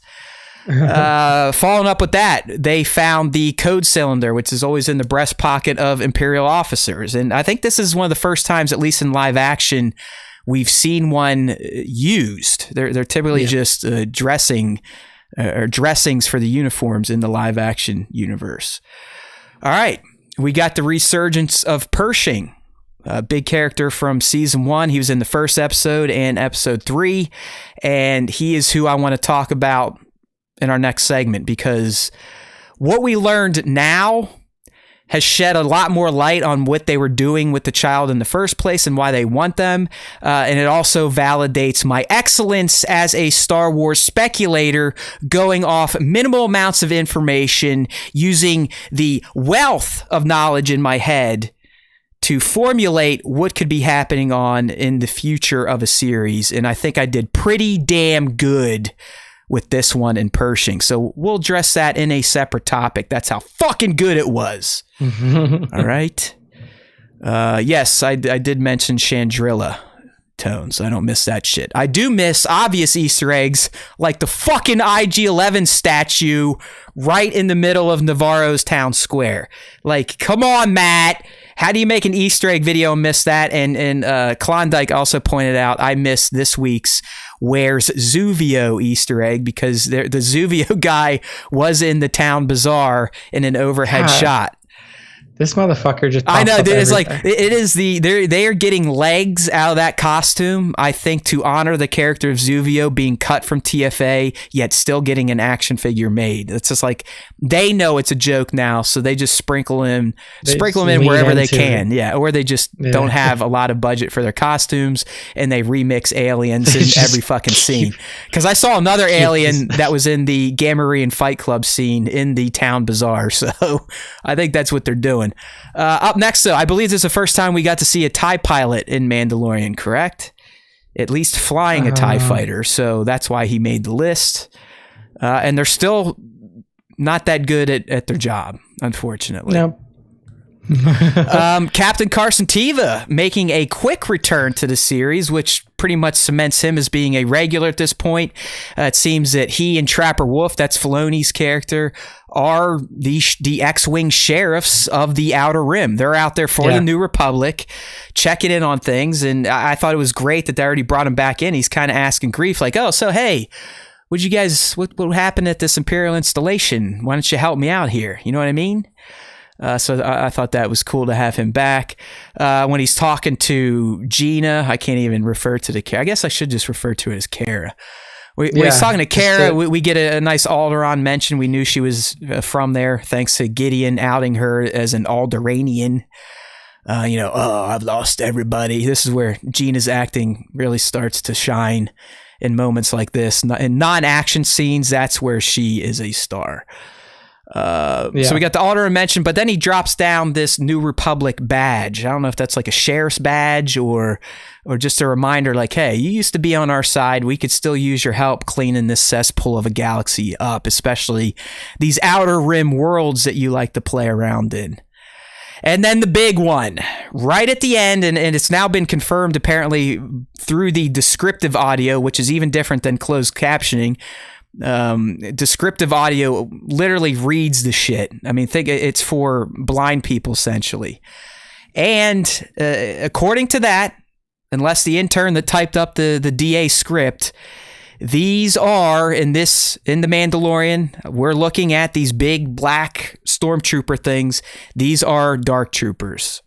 Mm-hmm. All right, not the shadow troopers, not the super soldiers, but these are dark troopers, which would have stemmed from the video game universe.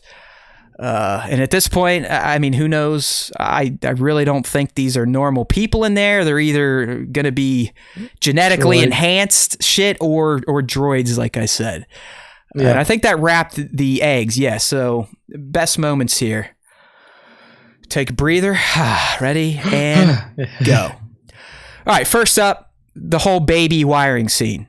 I mean, as a parent, it was hilarious. As Joe agreed with me, I mean, when you even try to explain like how to tie shoes, it's like you're trying to teach fucking calculus to little kids. And that's all I could see when he's like, no, take the blue wire and put it where the red one went. And the little one's like, okay, I see the blue, I see the red. And then it goes like stick the red back where he took it. It's just a fun little scene in there. Up next, the little kid again. Force pulling a bag of macarons. You got to love the kid and his appetite. That's obviously the running gag, and that's probably why the intern wants him to die. He is over it. All right. Okay. He's still eating. This next one is big. Yes. So the lab. And really the tank that they focus on. Obviously, a lot of people are instantly getting Snoke boners. Yes, and while very close. I will not disagree that this clone deformed body or whatever, this experiment has some Snoke-like features. I can tell you right now, if you want to get super nerdy, the scar down the skull is in the completely opposite direction as Snoke's. Snoke's, it curls the other way. That doesn't mean this still isn't the beginnings of the Snoke clone body project. But it was huge stuff. I mean, that lab scene, for as short as it was, I believe that was kind of the narrative pivot for this season. Like, all right, we're done with the fucking Mando's doing all these odd jobs to actually pay off on his quests. Now we're getting to the quest and the nuances of the quest and why the child is so important in the galaxy. So yeah, the tank stuff, very interesting. I'm not discounting the Snoke stuff whatsoever. It actually plays into some of my theories that I shit out of my ass last year. You know, that they were doing a lot of the stuff with the Yoda blood to bring back Palpy, enhance this, that, or the other thing. So a definite moment to point out. Obviously, the Pershing, the follow-up, just getting more information, seeing Din's reaction like, oh, fuck, Gideon is not dead. And I'm fucked. How can I leave the child alone? And he's like, see ya. Mm-hmm. I thought the whole chase sequence in the canyon, all the way from her running people over and getting it started to the big save, which is going to be a top moment, was fantastic. I thought Carl had his team shoot it perfectly. There were some nods. I even felt like to the Falcon escaping the Death Star in A New Hope, and Carl getting back there in the turret trying to blow him down. It was just, like I said, it was just shot very well for a chase scene. I love the scout troopers looking like schmoes right off the bat. I mean, right off the fucking bat, these idiots are crashing into each other. Just beautiful shit there. And then I'm not going to lie. Din's fucking save at the end, just like the characters in the show, at 6:30 in the morning, got me to stand up on my couch and go, woohoo! I fucking love that. Because what I'm talking about, you know, cardboarding the team, they've got out of the canyon, they don't have their turret anymore, they're still being tailed by 3 TIE fighters, they're cooked, right? We're like, oh no, what's gonna fucking happen? And out of fucking nowhere, you see one of the TIEs get blown up. And then you see this piece of shit, short bus looking spaceship zoom over past, and it was hard not to just be like, yeah! Like Han Solo after Luke fucking blows that Death Star and they're ready to go home, that type of shit. And then to see Din's subsequent maneuvers and the child acting like he's on a fucking roller coaster, it was a thing of beauty. I was cheering the whole time. Like I said, I was just like Cara, Grief, and Mithril on the ground going, woohoo, watching all this play out.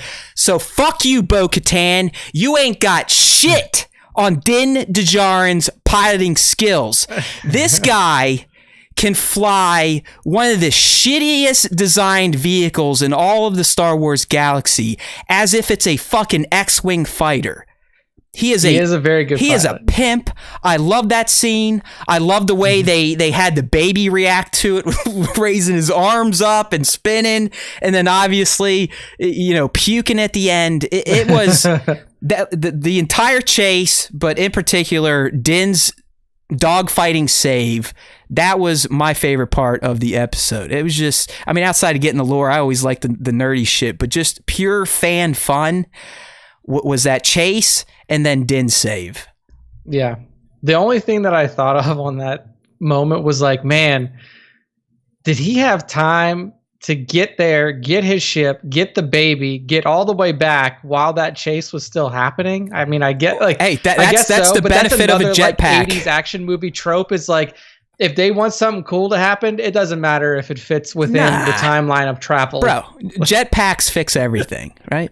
Yeah. He kicked that. He probably has a fucking hyperdrive on that thing. And he's got boosters. Yeah, he's like Ant-Man. He went into the zero, quantum realm and just popped up in Baby's classroom. And he's like, all right, come on, buddy. We got to go. Grab your cookies. Get in the car. Let's fucking do it.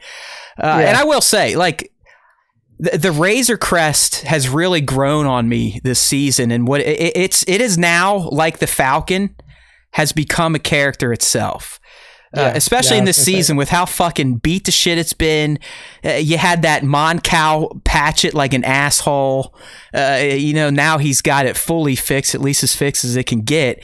And he showed us what he can do. And I love the crest. I love Din in the crest. And I love the baby puking in it too. It's just a fun fucking way to punch out this episode.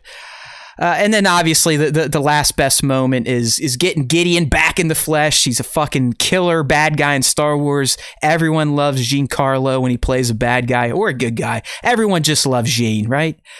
But just getting all that, the reveal, like, oh, okay, this is what he's up to. He's working on the Dark Trooper, the super soldier program. Is this what he's trying to infuse with the Force? Are they robots? Are they clones that he's trying to modify? Are whatever he's doing with these people, is he going to try to do it to himself down the road when the experiments are perfected? But he pretty much lets us know that now that he has the crest tagged, he can execute his plan to get the child. And he is now prepared to deal with a Mandalorian by bringing in the special forces via the Dark Trooper unit we saw him essentially jerking off over. Yeah, that basically hits a lot of my top moments as well. It covers all the big beats. I think that there was one part in the like the siege, I guess you would call it, like what they're going through and they're destroying the base.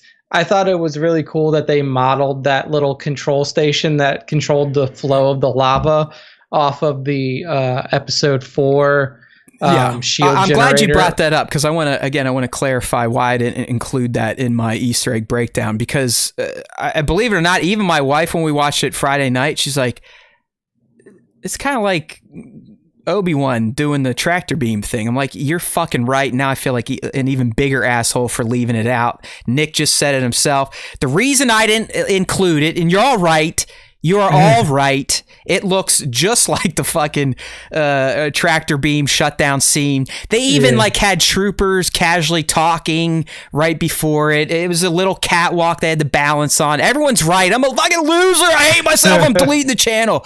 But I didn't include it because it was not the exact same. in terms of like Obi-Wan was pulling levers down and shit where Mithril was hitting buttons. That's my excuse. Deal with it. Yeah. Other than that, I mean, you hit everything. I mean, it's just that if I had to put a favorite on it, it's just like that not the Mithril, that purging scene, like seeing that holo recording, being in that room with the failed experiment in the background, like that to me is just like, it gives people who are like, well, what's happening with the baby? Why is this baby still around? Blah, blah, blah. Like it fills in those gaps and it tells you where we're going here. I mean, like Matt said, we kind of pegged that down last year. Like this is the direction that's probably. Oh, don't worry. I'm gonna make these people listen to it again here on our next topic twice. Actually, I have two reminders of how I nailed this fucking speculation. Yeah, but it just further establishes like how important.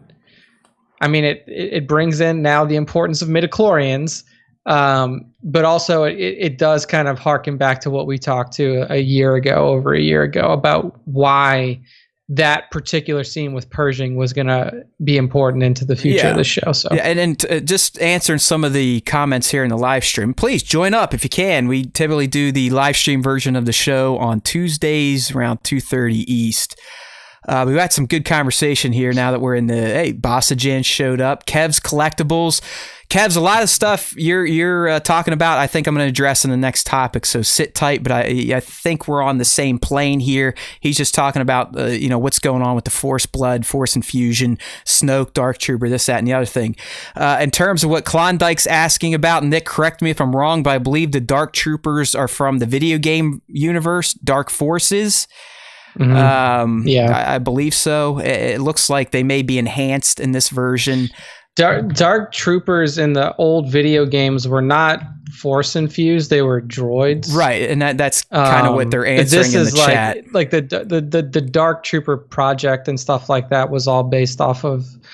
I think it was the Dark Forces video game. I'm pretty sure, but the Dark Troopers stem from the video game universe. Even I think the Shadow Troopers as well. They are in one of the mobile games. So that's where that stuff's coming from. So as we've said, I mean, you should never be surprised where John, Dave, and the team are pulling from these days. They're dipping into legend shit. They're dipping into video games. They're dipping into the animated universe, comics, you name it. I mean, that's why these guys are fucking pimps. And I like how they're taking it like old legends, and they're not just, in some cases, they're not just doing the same thing. Like with Dark Troopers, it's not the same thing. Like they could be, I mean, like we don't know yet. They could be droids. In old legends, they were droids. But they could be that they're using this now as a super soldier project where it's, kind of like the intern said in Discord, where it's like he's kind of like the doctor from Universal Soldier. Like he's building these genetically modified soldiers. Yeah, and the intern legions. The intern said exactly that. So yeah, you guys are kind of on the right track, and that's what I was speculating even a year ago before we even knew Gideon existed. It was, hey, these are my ideas about. Might as well just kind of switch over there unless you had any other thing to say on episode 4, my friend. Any other moments that really got your titties hard, your nipples erect? All right, I think we hit them all. I mean, if I had to say like. That moment in the beginning with the baby was just so good. Like that, it was just so good to watch Din just sit there. It's like, okay, the blue one now, and he like holds up the red one. He's like, no, the blue one, and then okay, plug it in. Just watching that was just so. It's fantastic, man. I mean, I know you can't relate to it, but it's kind of like convincing your dogs not to shit on the carpet. You're like. Your ass not on the carpet outside. It's one of those deals. Anyways, these articles are old. I'm not going to make the same mistake I made last week and literally just vomit out the entire script to you. I'm going to highlight what I hit on, and I'm going to ask you to go back and watch them if you so choose to. But my first one literally was after S1E1 and where we met Pershing, and I was like, all right, there's a Camino connection here just based on his lab coat. So I kind of went down that path. Like, what could this mean? This guy's Camino, obviously cloning, geneticist, this type of stuff. Then we found out about the child. It was of a Yoda species. So, you know, the gears started turning. Why would the remnant want a Force type of species? One that we know could be loaded with, these days, M count. Right, Nick? It's M count now, not midichlorians. Yes. But in this first video, this is where I threw out a few initial theories, and some of them are still holding up. Right here, I think one of the first ones is I straight up, I'll just read it. Why, you may ask? Well, I'm going with him and his employers, be it the Imperial Remnant overseeing Operation Cinder, Palp himself, or the first members of what would become the First Order, ultimately want to clone this baby or do genetic experiments on it to possibly create a Force-infused super soldier. Boom! Boom! Get some! This is over a year ago. Eat it. Eat it, you shitty speculators. That's how you fucking do it. Here, I'll follow it up. I lied. I am going to read the whole fucking thing. Hell, maybe they need the baby and it's more than likely high midichlorian count to sustain Palp's life force. Boom! There's another one. Can you guys believe this shit yet? Are you guys laying on your backs? Have you been knocked the fuck out of your seats with this excellence? Unbelievable. So fucking good. Why do we only have 600 subscribers? Shit! All right, so that's well done. That's that one. So right there, two big deals right there. And they're still valid because we've said at this point, and we've heard from Pershing himself, the volunteer. Who the fuck's a volunteer? Well, maybe that's the fucking Snoke side of shit. Maybe it's soldiers. Maybe it's Gideon, and Pershing doesn't even know it's Gideon, even though he's talking to Gideon. But he's pretty much saying, like, hey, we took that fucking thing's blood because A, it had a high midichlorian count, and B, we're trying to infuse the Force into other beings. And it's not going well right now. When we do it, they may be somewhat functional for a fortnight, and then they end up, I'm assuming, looking deformed like Snoke. So there, the super soldier theory and the using it for Snoke/Palpatine theory still holds up. Again, S1E1 type of speculation, my friends. Get it. Get on this shit. I'm not that fucking dumb. Okay? Here's the next one. Again, I believe this was also after S1E1, maybe S1E2. You never know. And this is where we're introduced to the child. And it's like, holy shit. Holy shit. The possibilities now. We got a guy from Camino, and now we got a fucking Yoda-ass looking thing in this show. So, of course, my head starts going off, and I lay down like 3 theories on what could be happening with the child, why he is here, this, that, and the other thing. You know, one of them, obviously, is probably going to be wrong at this point. I'm just like, hey, it could just be a straight-up clone of Yoda. We know there would have been Yoda DNA left in the Old Republic. I mean, hell, from his battle with Palpatine, he was leaving nail marks. His cloak was sitting there. They easily could have cloned Yoda, and why wouldn't they? I mean, he's a fucking M-count pimp. Yep. All right, the other one, this one I will not read because this is a lengthy one here. Blah, blah, blah. Blah, blah, blah. That's just me filling time here. I'm vamping. All right. So the other one, genetic experiments could be performed on this baby to create a legion of superpowered Force-infused soldiers. Need I say more? Need I say more, my friends? And then the final thought here, I mean, at this point, if it was big enough, I would be sucking my own dick. But my final point here is that Baby Yoda could be sought after by Pershing and other power players, is more than likely high midichlorian count. There it is again. Could help sustain Palpatine's life force. Give it to me. Come on. Where is it? Where is it? Where is it? Come on. Nick, wake up. Come on. It was well done. Cheer. It was well done. Thank you. Everyone in the fucking chat, I don't see enough emojis clapping. I want to see some fucking smiley faces laughing. Your boy fucking nailed it a year ago. Not knowing half the shit we know now. So where the fuck are all of my followers? That's what keeps me up at night. That's why I bitch every fucking week. I'm not that fucking stupid. I'm hitting on some of this shit. I know my Star Wars. There's always time for Star Wars time. Fucking lives in my head. All right, thank you. Thank you, Kev's Collectibles. That's what I was waiting for. I got my emoji. Now I can move on. Now, all of this has now made,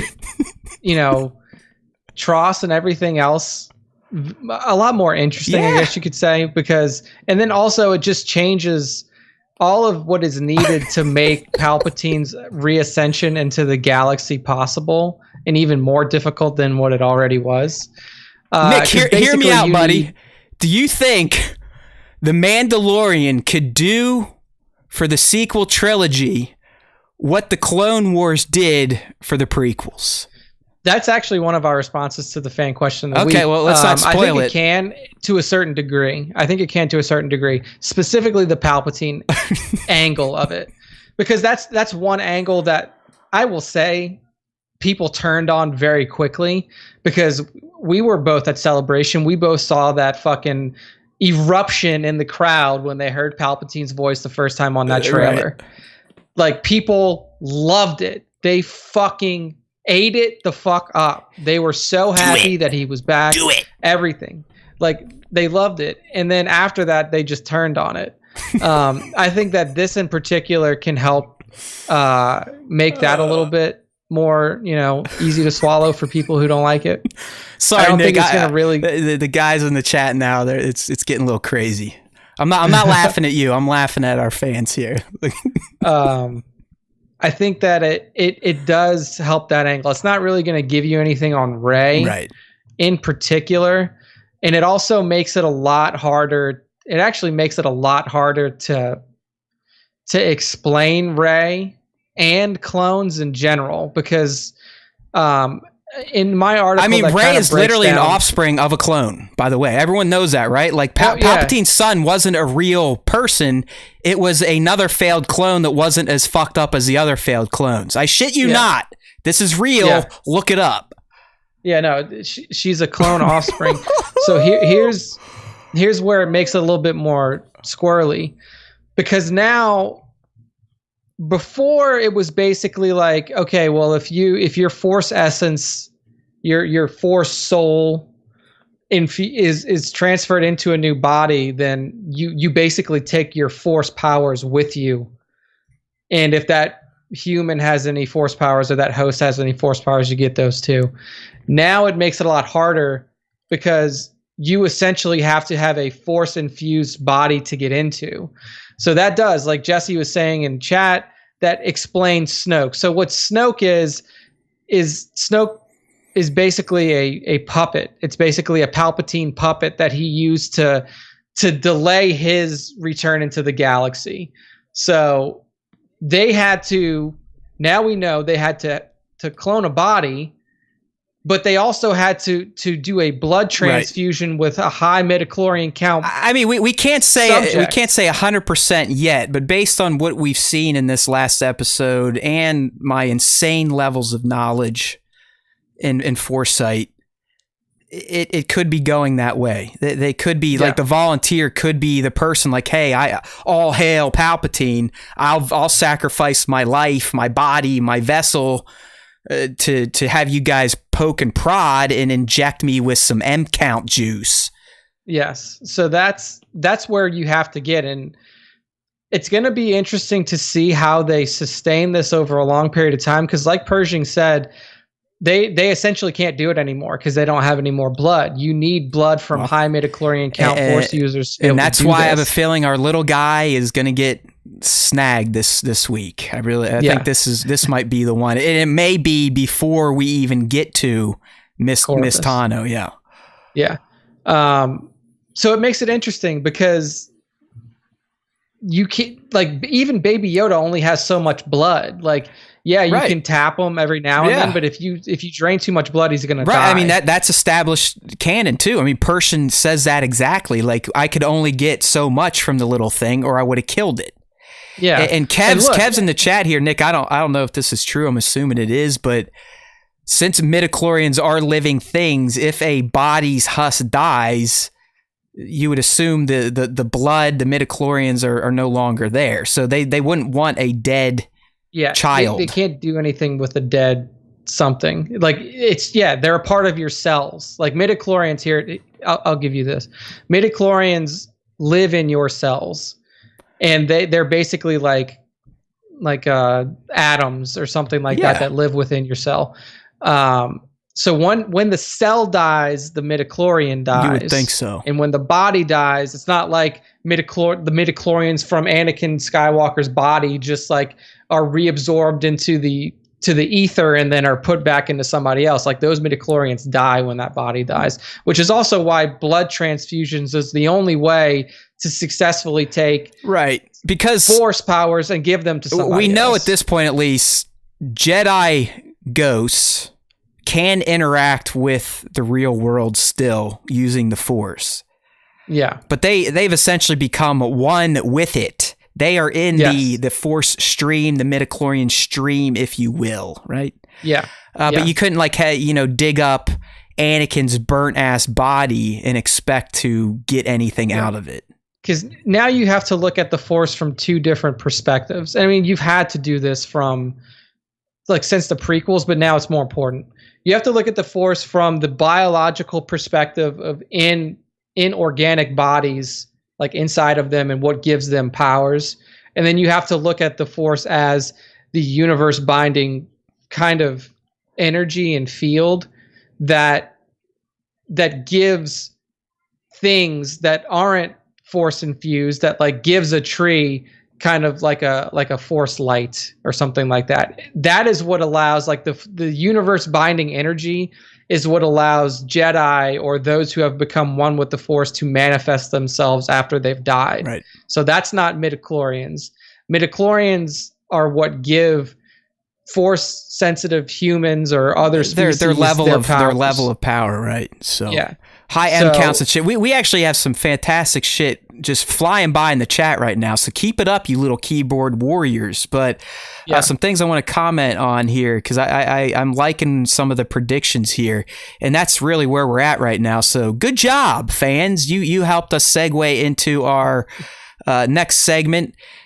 Nick, do you want to go over M count and Force infusion anymore? I think you kind of hit that right there, but we basically hit it. But and then, like Matt said, all of this stuff is really leading into the dark side aspects of TROS and the sequel trilogy. You know, how Snoke came about, how Palpatine was able to essentially house his Force spirit in a body, but also still have the Force powers that he had.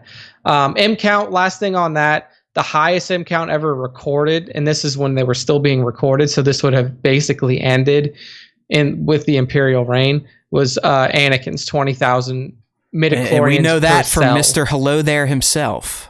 Yeah, 20,000 midichlorians per cell, higher than Yoda. Right here, I'll get some people worked up. I bet Rey and Ben had more. Ooh! It's possible. The dyad! So that's really all I had to hit on for M counts and Force infusions out there. For people who aren't hardcore fans, it's basically a blood transfusion. That's the only way you would be able to do it, is to take the blood from another creature and then completely transfuse that into another creature's body. Yeah, we like if we want to go down the like Sith history, it's also in canon that Sith can pass their essence to objects too. Okay.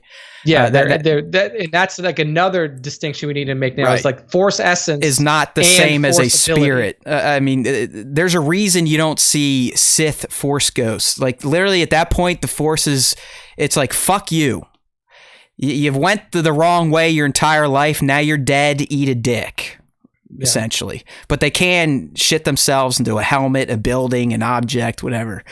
But yeah, I mean, this is where Star Wars starts to get really science-y. But Moving on to S2E5, which, as the chat here, they're running away from us now, but it is now called the Jedi, which is interesting because we know Ahsoka definitely is not a Jedi. I mean, she left it on her own accord after they fucked her over. She had another opportunity to rejoin and actually be a hero, and did some heroic shit on Mandalore and still was like, fuck you. So, I mean, she's technically not a Jedi. So what does that mean? I don't know. Some of the fan predictions here, I believe, are in line with what I'm thinking and probably what Nick's thinking. So, starting with Action Figure Noob. Here's his cliff notes of S2E5. Child will get kidnapped. Din finds Ahsoka. They plan to rescue the child. Ahsoka gets captured, sacrifices herself. M count required by Palps acquired. So it's almost like there's going to be a trade. We'll give you Ahsoka will turn herself over in favor of the child. Big Amish has another one, slightly different. Moff gets child. Din pleads for help from Tano, explains what he looks like. Tano realizes it sounds like Yoda. Tano helps Din get the baby back. I'm kind of feeling Big Amish's deal.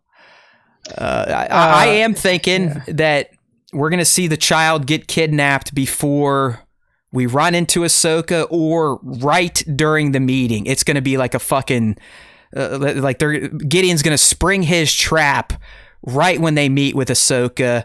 We're probably going to get our first battle of the Darksaber and a lightsaber between himself and Ahsoka because we know it's happening. We know he fights. Giancarlo is on the record as saying he fights multiple times, in fact. And I think the result of this battle will be the child being taken, Din badly beaten, Ahsoka not badly beaten, but she couldn't do enough to prevent Gideon from getting the child. And kind of like Amish is saying, I think this is where Ahsoka might attach herself to another episode or two for the saving of the child. Yeah, I mean, for our sake, for fans' sake, I really hope it doesn't go the way that fucking whoever said that Ahsoka's gonna die goes, because I mean that would be just shitty. Like that would be a terrible way for that character to go out, honestly. Right. Like to have her. Maybe he wasn't saying dying, but she turns herself over to the Imperials. You know. Okay. Yeah. I mean, maybe. Yeah. Yeah. I think the title itself is purely based off of Din's perception of what he's going to see, and basically Bo conceding that, like, you know, when Bo tells him, like, he asks, like, I need to find a Jedi, and she's like, okay, go Ahsoka Tano on Corvus. She doesn't say, like, well, technically she's not a Jedi, right. Like she's a Force user that used to be a Jedi, that blah blah blah. We don't know either. I mean, maybe Ahsoka, you know, past as far as we've seen her go, which is the epilogue of Rebels, right? Which would have been happening a year, few months, couple of years out, not a couple, but I'd say within a year after the Battle of Endor, the fall of the Empire. She is fairly Jedi'd up looking. So, you know, maybe she does come back around to the idea of the Order, especially, I mean, you would think she knows at this point it's all been but wiped out. There's this fucking fly guy Skywalker out there somewhere that obviously... If she's heard the name Luke Skywalker, she knows. Has to. I mean, for Christ's sake, she was working with the rebellion. Yeah. Throughout the rebellion. She has to know about Luke Skywalker. We haven't seen her reaction to him via the cartoons. Here's the thing. That's a thread that will never be tied. Like, that's a thread that in a perfect Star Wars world... Ahsoka Tano, having been the Padawan of Anakin Skywalker, knowing who Luke Skywalker is, because there's, like you said, there's no way she doesn't know who Luke Skywalker is, that connection would be made. Right. I don't think we're ever going to get that. No, I think Luke, I think at best in The Mandalorian, we'd get a mention of the Skywalker name at best. Yeah. Yeah. Like you would have to have George's blessing on top of perfect execution to get a meeting between, even a hollow recording meeting between Ahsoka Tano and Luke Skywalker. But I mean, again, there could be potential where maybe she is a Jedi. She has become a Jedi again. Who knows? Maybe there's going to be another one. I mean, it could go all over the place. I do think S2E5, just our general predictions here, we're going to get to see live action Ahsoka. That's easy. Yeah, that's a the next big one, something bad's going to happen with the child. I think Action Figure Noob here in the live stream is right. They've been making him so cute and relatable and kind of like, he's just there. That's on purpose. Now they're going to, take the old iron boot and kick us right in the nuts. And then when we're bent over, they're going to uppercut our face so our stomach's exposed, and then they're going to knee our gut. It's going to be a 1, 2, 3. Like, oh, you guys were getting sick of the child. You think he's too cute and silly? Well, here you fucking go. Deal with this now. Feel that black cloud on your soul, knowing that little innocent child who just likes to eat some fucking cookies and frogs is now in peril. So I think that's the other big thing that's going to happen. And I think that's pretty good predictions there, right? We're going to lose the child. We're going to see Ahsoka. And the general direction things will be going after this will be linking up with the heroes he's met to get the child back. Yeah, I feel like that's the best prediction that we can lay forth given what we know so far. Given the information that we have, but I think that's pretty fucking spot on. Yeah, I mean, it was titled The Jedi. I know there's some people saying it was going to be a real long episode. I'm pretty sure that's not the case. This one isn't going to be as short as the past couple, but it's not going to be as long as the first one either. You should expect this one to clock in a little around, I think, 45, 46 minutes.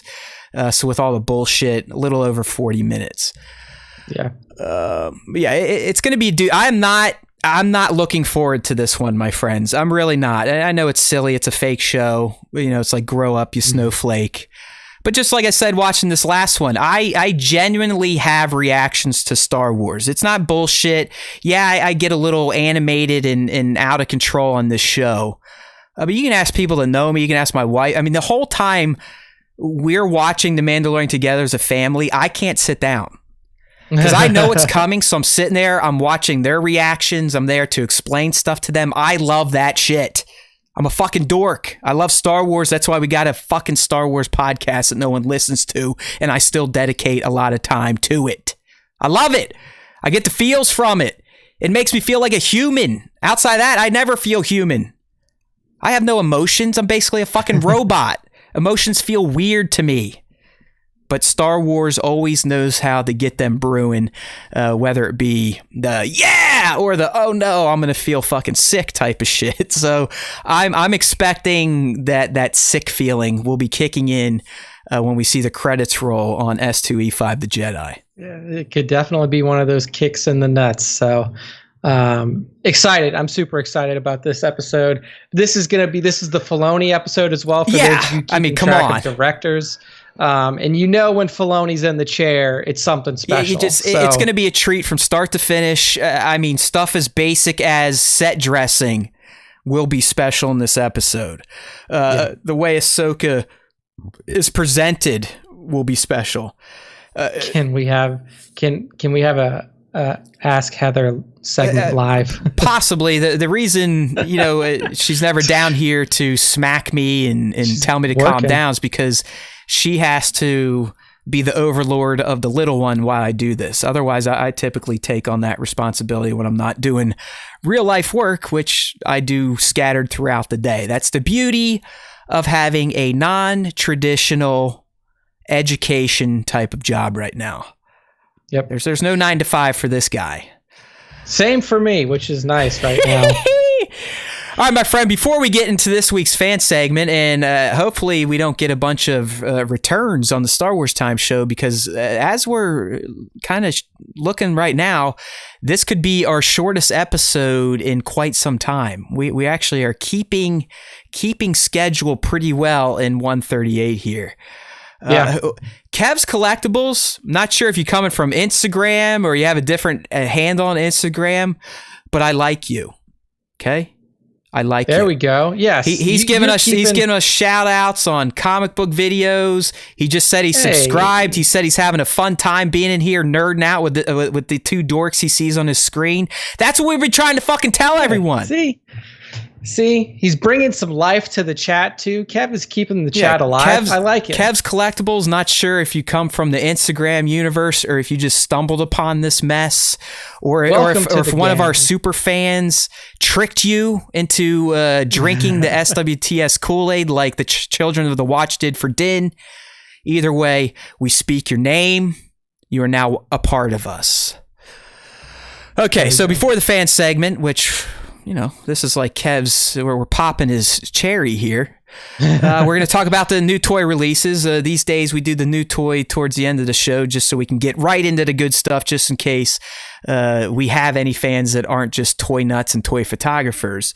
But we know the Mando's going on, which means we got Mando Mondays every fucking week. It's getting kind of monotonous at this point in time, but hey, I still look at it and I still kind of eyeball things that I think I would like, and that's what we're going to report on here. Oh shit, so he actually stumbled on the show as a suggested show on YouTube. Fucking A. That's what the liking suggested. Yes, us? that's what the liking and comments do. Please keep them up. I mean, we still have a 0 following. Just imagine if we had 1,500 subs or 2,000 or 5,000. I'm not going to be happy until 10,000. To that number, that's a somewhat respectable number. Anything under that is bullshit. It's two guys, with their thumbs up their ass doing a Star Wars show in their respective basements. All right. Anyways, Mando Monday lineup. We got a few cool things this week, even things that Sir Nick may be down with. And those are going to be the Mandalorian Ultimate Visual Guide.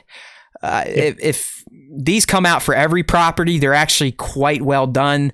Pablo Hidalgo does all the writing, but it's really just a huge book with nice glossy pages, the same type of size and pages that I want Super Scoundrel to fucking make. Right? I want Super Scoundrel to make me one of these of all his art. But these are awesome. I don't know, Nick, if you have any of these for the other properties. Yeah, I typically always get the visual guides because you get they're almost like comic book cross sections of there you go. That's what is that, Rise of Skywalker? Rise of Skywalker. Yeah, it breaks everything down. You get characters, costumes, and you get little anecdotes about them. So I think they're nice. Yeah, I think that's going to be great. But they also, I don't know if you can get it now or you can finally pre-order it. But the art of the Mandalorian is going to be available, and this is one by Phil. Nick, you always say his name better than me. Shostak. Yeah, Shostak and Doug Chang. Yes. These are always a must-buy for me. I try to buy every art book for Star Wars. I even have the massive double-bound black 500-pound weighing Ralph McQuarrie art books, which are they're so big that you can't even look at them. They each weigh like 25 fucking pounds. But it's good stuff here. So. Those are good ones, and it looks like Tones is telling us that they're not coming out till 2021. So happy Mando Monday in a year. Yeah. In terms of the figures that people may get into, the TVC is still getting a lot of love. Here. I'm sorry, Tones clarified the visual guide is 2021, the art of the book December. So nice little holiday gift if you want to snag one. They're usually no more than $25-$26, and they look great in a bookshelf or on a coffee table. And no, we're not getting paid to promote, obviously.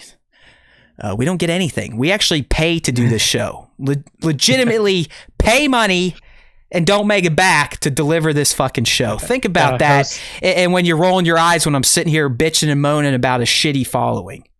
All right. Gotta host the site for you. Fuck, guys. Dude, hosting the site, hosting the goddamn audio now has become the big spend. That's $30 to $40 a month, depending on how many ins and outs I have for my AWS S3 bucket. Get some, tech nerds. All right, TVC collection. This one, I'm not going to get too angry because I think it's a different pram, but we are going to get a TVC The Child in a pram, and I think it's a season 2 pram, and the pram, whatever the fuck that is, that's his little egg thing. Yep. And at first I was like, wasn't this one of the special tier unlocks from the HasLab Razor Crest? But I believe in that one, Nick, the difference is he will be coming in Kuiil's pram. Okay, so the original. Right. Well, not the original, because remember, the original got tossed aside when Mando stole the baby, and then Kuiil built him a new one, I believe, in episode 7. So that's kind of cool. But then look at this. We're getting a Grief cardboard season 2 style in TVC. Yeah. I mean, it looks good. I mean, these are all digital renders, right. by the way. For those of you who don't like digital renders because they don't show you what the actual product looks like, these are all digital renders. You could really tell with Grief. Oh, yeah. Because his face looks like a fucking video game face. Yeah, I'm glad that Karg is getting some love. Cardboard is getting some love. Because like you said, up until 2 weeks ago, he didn't have a single figure. Which seems a little messed up. And it's like TVC. I mean, they're right on it. I think they're going to have an S1 cardboard and now a season 2 cardboard. Black Series line, who the fuck knows? I mean, we just got the news that his Black Series figure is available, and it's definitely his S1. But he didn't get the Hot Toys treatment. I think at this point it's only him and Kara that aren't in Hot Toys from season 1. We all know I basically have the entire wave pre-ordered of that. And I probably would snag a Grief if they dropped one out. Yeah. Kara, Gina made that easy for me. No fucking way would I spend $250 on a Kara doll at this point. Yeah. So Kev says that he's got the Hot Toys Deluxe Mando Baby Yoda. Just to let you know, Kev, since it's your first time here, this entire chat and most of our listeners are all toy photographers. So they've got Hot Toys stuff. Yeah. You are with your own kind, my friend. You have found your flock, if you will. Not only are we Star Wars nuts, but outside of Nick, the co-host here, we're all fucking collector nuts, like insane, and I'm probably the king of the insane ones. But yeah, I mean, I too have the entire Hot Toys 1/6 scale Mando S1 wave on pre-order, if not some are here. In fact, this guy showed up just this last week. If you're on the live stream, there is my Incinerator Barbie. Looking good, looking a little too white and polished, but that's fine. I'm not going to muck up a $200+ figure. All right. I'll do that with the $20 ones, shit on it, rub some shoe polish and stab it and light fireworks on it. Not these expensive Barbies. All right. So this one, and actually I need to see if I can still get this because I forgot to order it yesterday, but we got a new Lego set based on the Mandalorian season 2. So I believe this is going to be the first full Beskar Lego minifigure Mando. Nice. We already have a child, so that's not new, but it's essentially it's a set from S2E1. You're going to be able to build his speeder bike. You're going to be able to throw the child on the back of it. You're going to build a Tusken Raider hut, as well as their mega crossbows or ballistas, wherever the fuck you would call that they tried to use on the Crate Dragon. All right. Good stuff. Papa Palpatine dropping in. Papa's here. Papa, you missed all the good Mando talk, my friend. All right. We know how Papa feels about Mando. We know. He told us last week. Him and Nick are Team Bo-Katan for life, right? Yeah. As it should be. As it should be. Bo-Katan for life. Fucking right, Papa. Yeah, hey, Kev's, I know this has become the Kev show, but he's very active on the stream, and we do like that. It provides for more back and forth. It almost makes us feel like we have callers. I was listening to Sarah Silverman. She started a new podcast, Nick, and this is actually not a bad idea. But she has people just leave her voicemails, and then she'll address some of those on the show. So there's an easy way you can do that. I can't remember what it was. I think like you can either set up like a Skype phone number or like a Skype, like some sort of like messaging service through like for free. And you can just do that. Like people can call in and leave shit like that. It might be something to think about. Just, get some fan voicemails, play them on the show to hear how fucking crazy they are or how much they hate us. And we can also make fun of their accents because we know that a lot of our listeners are international tones from the UK. Yeah, they sound better than our hick asses. I mean, to the rest of the world, we all sound like the South. You know that? I don't know. Yeah. I mean, like people in England think we all talk like over in the UK, they think we all talk like this and y'all going to get you some chewing tobacco to spit in that spittoon and shit. You know what I'm saying, Nick? Yeah. We're all either Texans or we're Bayou folk down in those bayous in Louisiana. Can you channel the Bayou considering you were born and raised there, or were your parents so sanitized that you can't even do it? Like, Taylor can tell, like, obviously with your parents, you can't really pick out accents because you grew up with them. Taylor can catch the accent with my mom, but my dad, like, he's got a little bit of He's one, like, but he's oh, pretty Nicky flat. boy, My go uncle- get you some crawdaddy down in the bayou. Nah, go watch the LSU Tigers beat off all the Gators. That's what my uncle sounds like. My uncle sounds like that. My uncle, if you've ever seen the movie Waterboy, my uncle sounds like Farmer Fran. So it's like he's definitely got the thick, heavy bayou accent. He says turlet instead of toilet. Like he literally. I love the turlet. It's like people in Philly call it wooder instead of water. Like you want a wooder, you want some wooder ice. The washing machine. It's like, what the fuck's wrong with you people? Where is the R in wash? Yeah, no. Turlet. And when I'm at home or when I'm speaking to my family, my accent comes out a little bit more. Because I'm comfortable around them. That's why I asked. I mean, I suck because I grew up in Pittsburgh for the first 14 years, but my parents were from Philly, so I don't have the Pittsburghese, which is another very distinct dialect up here in the north. You know, yins and go down Route 8, go downtown, check out the Stillers and shit like that. You know, get in Iron City. But then I moved to Columbus, Ohio when I was in high school. And I've kind of mucked around in the Midwest. I did some time in Michigan. I did a year and a half down in Texas. But I've settled into that janky Midwest kind of long A bullshit. My accent's terrible. Yeah. Like I'd almost rather sound like someone from the South, but no. Yeah, I mean, for me, having lived in Louisiana for 27 years and for the last 5 in Texas, I really I haven't picked up any distinct accent. From what I can tell, there are some words where it'll draw out and you'll have like I noticed kind of when I lived in Texas, and I hate saying it, and I don't say it anymore, but I did get into the y'all stuff and fixing. Fixing is a huge one in Texan. Like those motherfuckers, they're fixing to do shit all the time. Fixins, I'm fixing to go here, I'm fixing to fix this. It's just like, okay, well just fix it. Why you got to fix it to fix it? Yeah, you pick it. Y'all has always been with me, and like I kind of stick with that. But I just I don't know why. I do you guys. I do a you guys, and I try not to do yins, but yins is the Pittsburgh. I'm even calling it Pittsburgh. That's yins gum bands. Like rubber band in Pittsburgh. It's a gum band. It's not a rubber band. It's a gum band. That's definitely have never. It's not a roof. It's a roof. It's not a route. It's not a route. It's a route. Okay. All right. Yeah. But no. Speaking of, we'll kind of move on from the accent tangent here, but I like it. But tones and looks like Kev is saying he's from New Zealand. When I used to game, online, predominantly with people from the UK, and I'm talking like all the islands there. Like we would have an Irish guy, we'd have a fucking Welsh guy on there, and according to people in the UK, the Welsh are like they're sheep fuckers.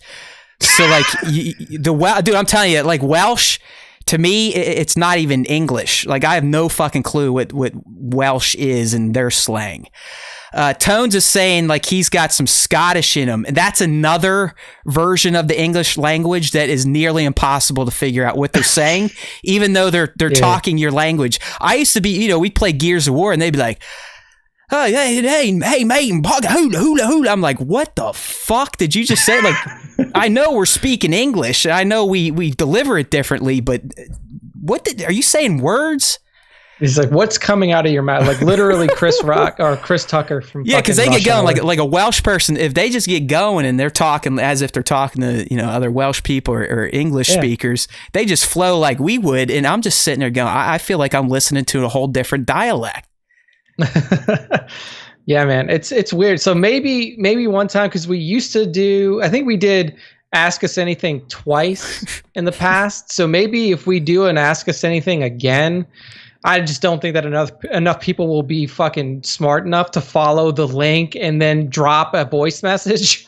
But if we can get people to do that, that would be it'd be nice. And Tones it. brought up a good point. Discord has voice stuff too. I'm not sure if we could use the voice channel to do something, but yeah, it's for Discord. It's more like a Skype alternative where it's like live voice chat. I don't know if you can like record and then send. If you can do that, then that would be a good it'd be funny to hear some people because it'd be like, hello from across the pond. Listen to us. It's me. 4 hours every week. It's me, Tones. Top of the morning to ya. We'd have to listen to every message 3 times because we just laugh through the first 2. I know. I suck at doing accents. Like I would have to listen to a British accent for about the next half hour to even attempt to do a good one. Because I go right into the stereotypes, like the hello governor, like that type of bullshit that no one even says over there anymore. Oh no, we got a war between Australia and New Zealand right now. Apparently, Kev and Greg. Apparently, New Zealand, which to me is Middle Earth on Earth. Like I never have a bad thing to say about New Zealand, and they were the first country, civilized country, developed country to knock out coronavirus because they're not fucking idiots down there. But what Peter Jackson showcased of that island, I would love to live there myself. Hang out there with fucking Tamara Morrison, do some tribal dances, and get fucking tattoos. Yeah, one of Taylor's friends moved to New Zealand with her boyfriend, and she loves it. She loves it there. So. Wow, that was a fun little tangent before we kick off the fan segment. Hey, that's what we're here for. That's what we do. We're never going to shortchange anyone on a Star Wars Time Show live stream. So, if you're new here, we are now transitioning into the fan segment, which is where we do the fan question of the week responses when we're feeling like it, when it makes sense. We used to have our battle brackets during this segment where Nick would pair up various Star Wars characters and have them kill each other. But during Mando, we just do the fan question, then we get into the top 5 Star Wars fan arts features of the week.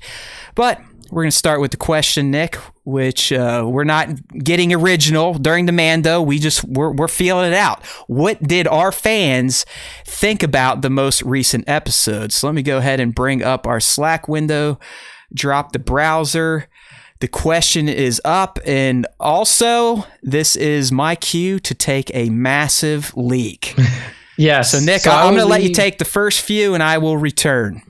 Yeah, Matt will have Boss to Jan's long answer at the back end. So question was, what was your favorite part of Mando S2E4? Did you like Carl Weathers' work? First response up is from the Blockbuster guy. He says, great job. The whole speeder sequence was well done. And Matt talked a little bit about that earlier in the show. He loved that speeder sequence as well. It felt like we said, it kind of felt very 80s action.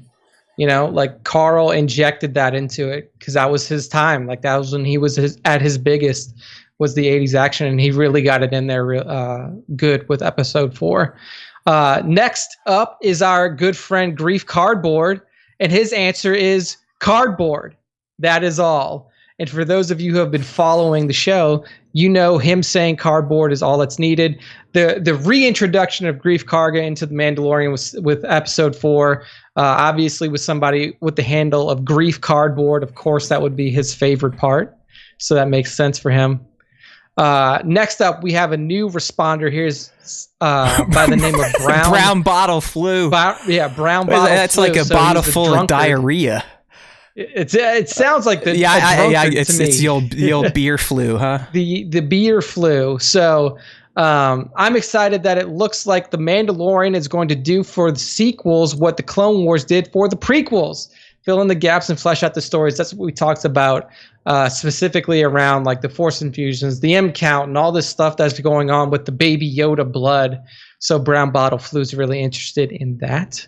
Good shit. Oh, look at this. Look who's back in. Look at this. And he even graced our two lowly asses with his presence in the chat today. This guy's getting double fucking billing. And I've got some words when we get to his picture, but I'll save it for that. I don't know if Jesse is still in the chat, but he was definitely here for a good majority of the show. Motherfucker.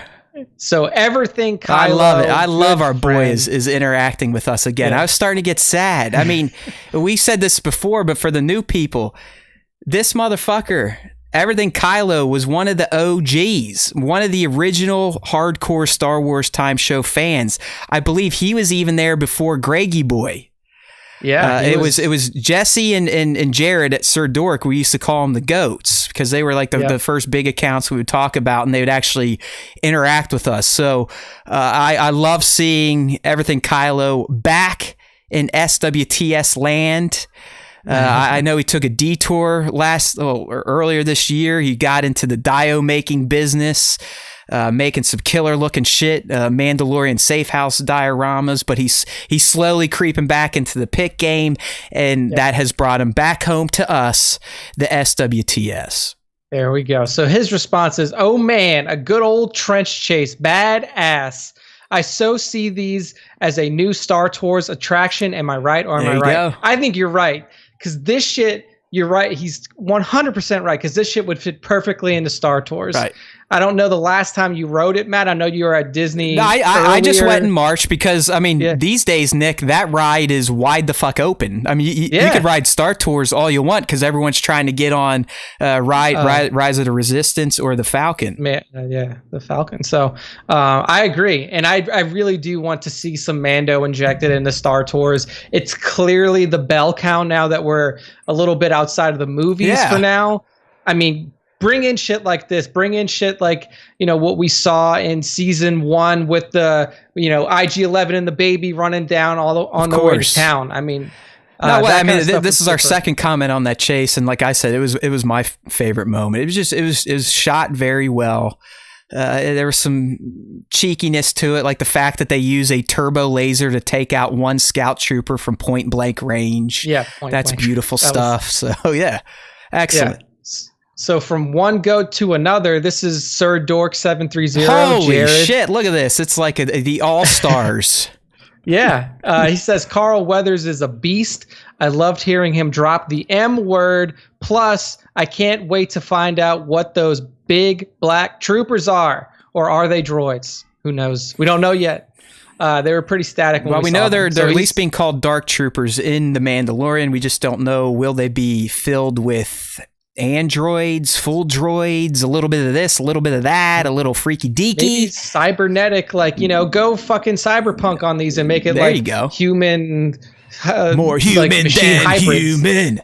Sorry, but Jared is a big prequel fan. Like he made his Star Wars kind of fandom come out of the prequel. TPM is his favorite. Yep. Like midichlorians and all of that. That's where he kind of grew up on the Star M Word, like it's taboo. It really was. I mean, George brought it up, and then everyone was like, "Stay away!" Like the finger cross, like get away. People fucking hate midichlorians, dude. But now they're. I mean, like M count, bitch. I mean, M count sounds so much more street. It's like, M count. Got my motherfucking M count high and shit. If one show can save it, it's The Mandalorian. It's not going to be anything else except Mando. All right, next up, action figure snaps. This is Adrian. He was in our top 5 last week. He says, great episode. My favorite part was the opening scene with Mando trying to coach the child into doing his ship repairs. Having a 2-year-old, I can relate to this so much. Glad the little dude was okay after that shot. Adrian is hitting on exactly what I'm talking about. I mean, mine's 4.5 now, but it's still, because we do preschool every day. And I'm like, yo, which one is what rhymes with blue? And there's literally something there. What was the word today? Blue. Canoe. I gave her a pass on canoe. She wasn't going to know that. But it was something so obvious. I'm like, it's just, you're like, come on, you can do it. And you're seeing their brain try to work. And it's like, oh no. It's like, oh shit. Oh no. Did I just break this kid? Yeah, they're not going to get it. She is going to cross the wires and fucking burn the house down. Oh yeah. All right. So next up, we got action figure noob, aka Brian. I believe he's in chat. He says, I'm hyped. Finally knowing a little bit more of what Gideon's intentions are from this episode. Can't wait to see him in action again. It should be maybe coming soon, Brian. Maybe coming soon. Potentially next episode. Yeah, and if you were keyed into the Star Wars Time Show last year, you would have known what he was up to. You would have known all of this was coming. Thank you. We called episode names. We called plots. We called everything. I knew it all. I know it all still. I just don't want to share. All right. Next up, we got Hans Greedo. He says the speeder chase. Again, the speeder chase was fucking big, man. Purely Star Wars. Chubbs gets 2 big thumbs up. We even get a Happy Gilmore reference here. Happy Gilmore. Yeah, Cardboard is universal. I mean, that guy spans generations. He does, dude. He does. And next one, this is for you, sir. This is the Darth Hideous, a.k.a. Bossajan, a.k.a. Star Wars Toys 73 response. Oh, shit. What'd I just do? Broke it. Hold on. I zoomed in a little bit. I can still see. I don't need old people glasses yet. OAC, damn it. Set your alarm. You know it's Tuesday. Yeah. All right, here we go. Darth Hidious's opus of the week. Episode 4. The Empire Strikes Back again. Carl did a fantastic job with action and exposition-filled episode. I particularly love the way the Razor Crest almost shakes itself apart when it came in to land on Navarro. The old bitch looked rickety and janky as shit. We got some great comedy from the little green asshole. However, I got triggered when I saw macarons in the classroom. Those little French cunts are my nemesis as a chef. I love seeing the Empire in action, even if it was shit, and I'll clarify that in a moment. Truly seeing stormtroopers and scout troopers in action gave me a tickle on the pickle. I'd forgotten how much fun it was seeing them on screen, but I'm getting sick of them being the brunt of jokes. Let's be real. The Empire was a ruthless killing machine. You don't subjugate a whole galaxy by being a retard with a blaster. These guys are like Nazis, cold-blooded killing machines, ruthless and terrifying. Even though they aren't the elite and are only remnant, they shouldn't be a fucking joke. Make them horrifyingly efficient at killing! Make the threat real. Let's see them actually fucking kill. Literally an old bounty hunter, an ex-drop trooper, and an accountant took out nearly a whole fucking garrison, including some fucking TIE fighters! Come on! We can lose Vegeta Carano at this stage. Who would care? I did love seeing how freaked out the Mando was when they realized what the Empire was up to, and his desperation to get back to the little green asshole was great. Seeing the crest blow the ties out of the sky was awesome, especially the rollover freefall maneuver. Again, I love this episode and will continue to love them, but stop treating the Empire as a joke. And hopefully the Shadow Troopers / Purge Troopers we see at the end of the episode with Gideon will once again fill our ears with the chant of "Long live the Empire! Long live the Empire!" Whoa, man. Seems like Bossajan is, an Imperial sympathizer. Seems like he's wearing the white suit. He's definitely out there clicking his heels together and doing the one-handed salute. You know what I'm saying? So I think that's it, right, for this week's fan suggestions. For the fan questions, the fan responses this week. Well, I got and Jesse in the chat in caps says, "I completely agree." So. They want all of our heroes to be shot and killed by the Empire. Kill them all. Let the Force sort them out. That's what we say. I will say that if you you have to look outside of like the main character, because of course they're not going to fucking kill the main characters, guys. Of course not. You have to look. They killed a lot of people. They set Uncle Owen and Aunt Beru on fire. There you go. They killed all those Jawas. Yeah, they beat up those little short people really good. They got them. They had to shoot 15 times to hit each one, but they got them. Yeah, right. Because even old Ben was like, "These blaster marks are too precise to be the work of sand people." It's like, well, exactly. Who are you talking about, old Ben? There's another fucking lie, Kenobi. Exactly. But they just panic when they're like, "Oh my God, it's Luke Skywalker! How do I shoot?" They just don't know what to do. In this one, we did get one of my favorite lines. They said, I think this was from episode 4 too, but they didn't say it's them, blast them. It was like, they're there, blast them. But that was a callback to it. It's them, blast them. Close enough.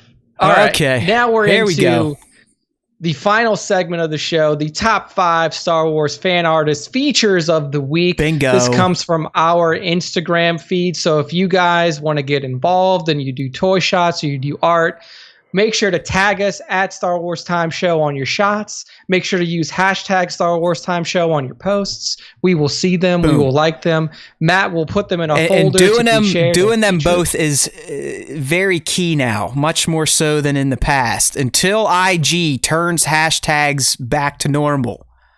And everyone should know what I'm talking about at this point, at least those that tune in for this segment. You got to tag our account.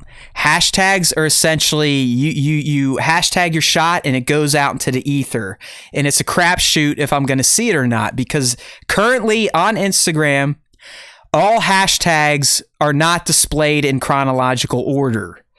It's to block the spread of misinformation and stupid shit from the morons of the world. Yes. So I'm fine with it, but we are missing people sharing their shit with the Star Wars Time Show. So please, as Nick said, tag at Star Wars Time Show in everything. We want you to use the hashtag so the number looks good on it and people are like, oh, people actually care about the Star Wars Time Show. It's an active tag. Nick is right. But to guarantee to get your shot in front of my eyes, and I am the gatekeeper for being featured on our Instagram account. Nick is the top 5 gatekeeper. But again, you want me to see it. The best way to do that right now is to use them both. Tag the account and use the hashtag.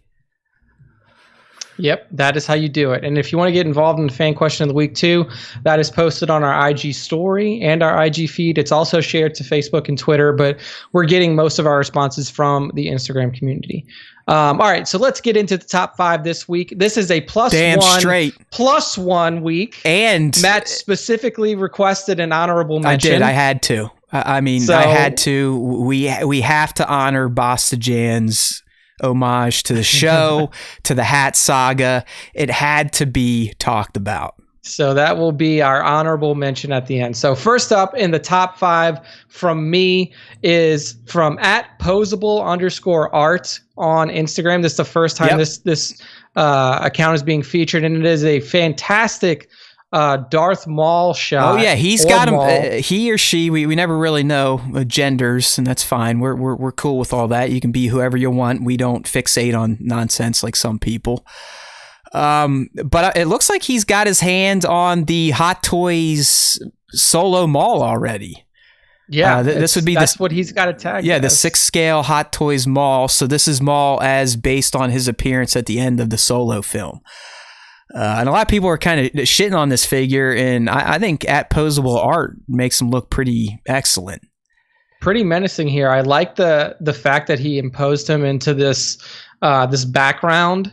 I mean, it's such a cool background to put Maul in because it just makes his visage stand out even more. The red glow from his lightsaber, the atmospheric effects. I feel like he did a lot of post work here, specifically with the background, and it looks like the fog that he's using was also added in post. Yeah, Nick, I'm going with this as a full composited shot, meaning he probably shot Maul, I'm assuming with a red light facing him down at the bottom, it looks like. Probably against a white or black background, probably white, and then just, stitched him out. Slap this nice, more stylized and VFX heavy background on it. Mm-hmm. Yeah, I mean, overall, very good shot. Posable art has some other good stuff on his account too, so make sure to give him a follow. Looks like he likes shooting his Darth Revan a lot as well. So @posable @posable_art on Instagram. This is one of those rare. I like to call him a first and first. Because I believe this was Posable's first just general feature on our IG account, and then within the same week, Nick laid his sword on him, kind of like a knight used to, or the queen when she would knight someone, and he has now blessed him with the top 5. Questions from the chat so far from Kev. He says, "Do you guys use dry ice for fog?" I know Scott Blind I don't think he gets down with the live stream or the show, so shame on him. And I'm just kidding. I like Scott, but I'm pretty sure he has a dry ice method. Kev, I can tell you most people are using canned aerosol spray, fog machines. I've recently started using my hand steamer again. All that stuff works very well for that type of effect. There we go. Next up in the top 5, this is from @MarkyMark. Oh yeah, that is a nice looking custom there of Bo-Katan. This is beautiful. Yes, a beautiful Bo-Katan. I'm going to call this a scene recreation shot from her episode of The Mandalorian S3 or S2E3, the heiress, as she's walking down the hallway, both blasters drawn, and just fucking massacring all of these Imperial Remnant troopers on her way to the cockpit.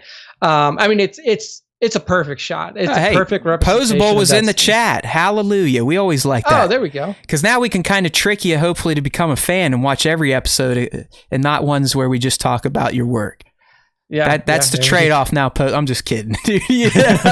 You'll get used to me and my warped sense of humor and the way I act on this show. But he tries to guilting people into keep the tagging, add us, hashtag us.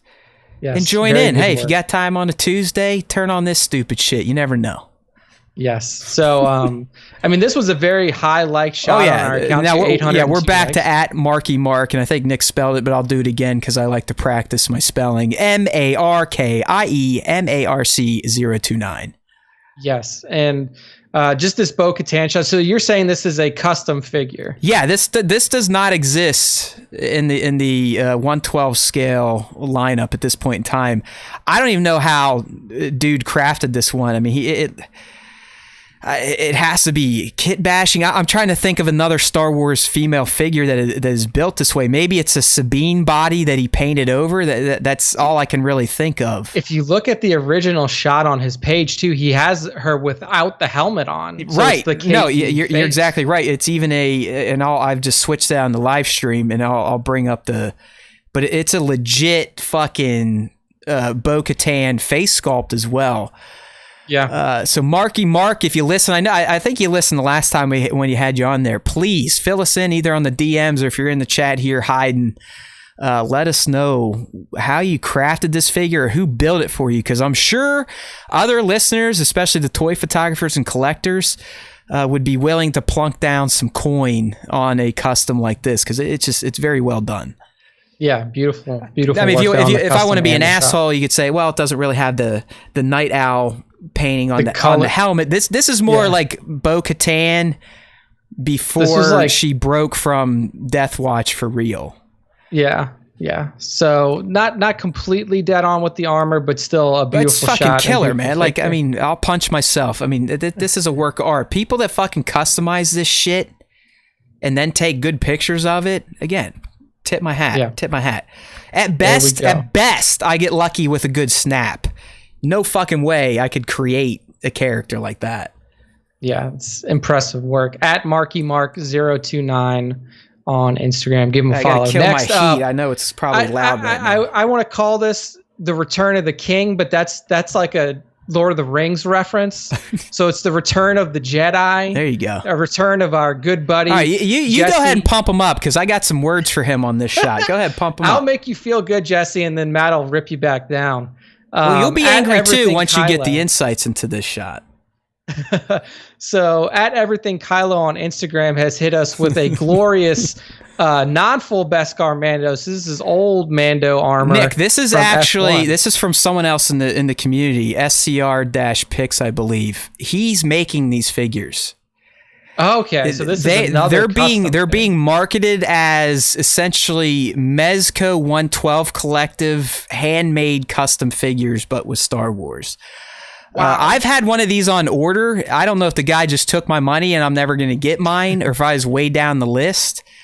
But the fact that SCR-Pix has now moved on to the full Beskar version in this style, which looks even better than this, I'm assuming my order is lost and not going to be fulfilled. Just get Jesse to reach out, because clearly Jesse's got the in with this guy. I may have to, because like I said, I've plunked down at least $100 like a deposit on this thing, and I don't have mine yet. I have no updates. I'm not trying to throw SCR under the bus. I haven't really even reached out and asked, but it is starting to get weird when I'm seeing him working on a new project and my order is not done yet. So you never know. But anyways, Clearly an awesome shot. I mean, this is everything Kylo, like vintage. This is what he does. He's known for this type of work.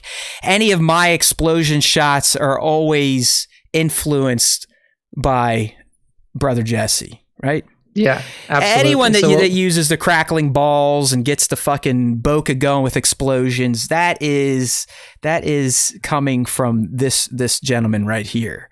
Everything Kylo.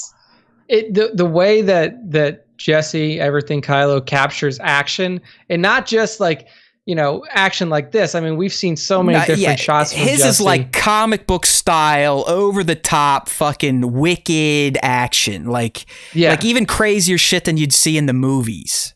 Yeah, it's not just like what we see here too. It's the mashups that he does and everything else. Like one of the first shots I remember seeing from Jesse was actually, it wasn't even a Star Wars shot.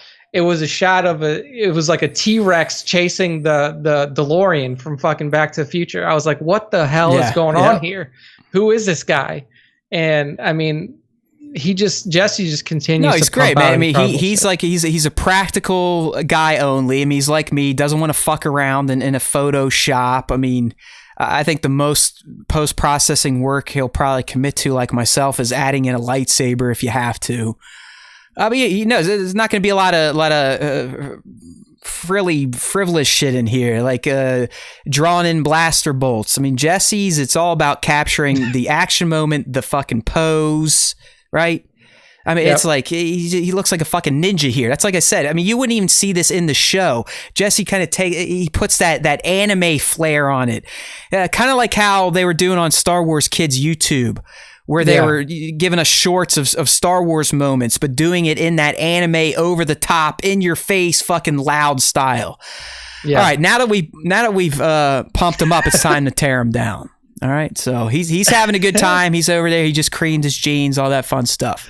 Nick, I'll tell you right now, I know you think it's funny.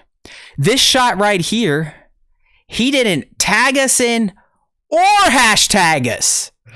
This is one of those deals where it breaks my goddamn heart. This happens for a few accounts. A lot of the bigger accounts, the ones that are around from the get-go, they're putting out awesome Star Wars art and they forget their boys. Completely forget their boys. There's no hashtag. There's no account tags.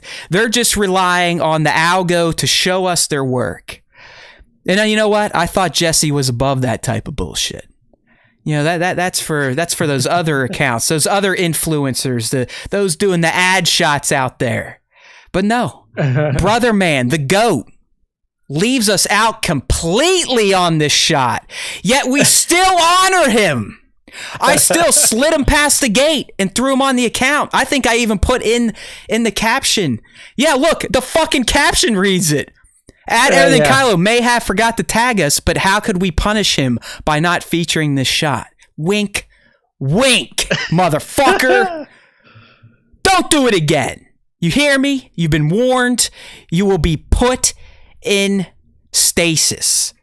Whoa. No, strike that. Carbonite. You and fucking Mithril are going to be having eye problems in your left eye for the rest of your life. So get with it. And the rest of you cocksuckers that forget to tag us, take this as your warning. It's bullshit. It makes me feel like an even bigger loser than I already do for doing this stuff. So stop it. You know what to do. You tag all those other jerk-off feature pages, right? You guys know who I'm talking about. You know all those feature accounts out there that don't do shit. You got people telling me we do so much for the community. Where is the fucking love in return? Come on. That's hot. I'm just fucking playing around, you goofballs. That's right, Jesse. You fucking think about it tonight. I'm giving you 12 Hail Marys as penance. All right? It's like going to confession. Matt's even doling out punishment. It's like going to confession if you're hopefully you're a Catholic, Jesse, because I got you on 12 Hail Marys, and you know what? Throw in fucking 8 Our Fathers too to make up for that sin. I can see. He said that he was just so excited to get his first toy pick out in a while that he just forgot. The best part is he had a few others out there that I featured. And he actually's like, hey man, not good enough to make the top 5, and then on this one he doesn't even tag us. Oh man, he tagged Dave Filoni and Jon Favreau. Yeah, hey, it's just us fucking lowlifes at the SWTS. You know what I'm saying? Hey, Greggy boy, I'm not gonna lie. You take that up with Nick because I thought your most recent shot of the Armorer was fantastically done. Like, guys, everybody thinks that I look at account names before I feature a shot. I don't.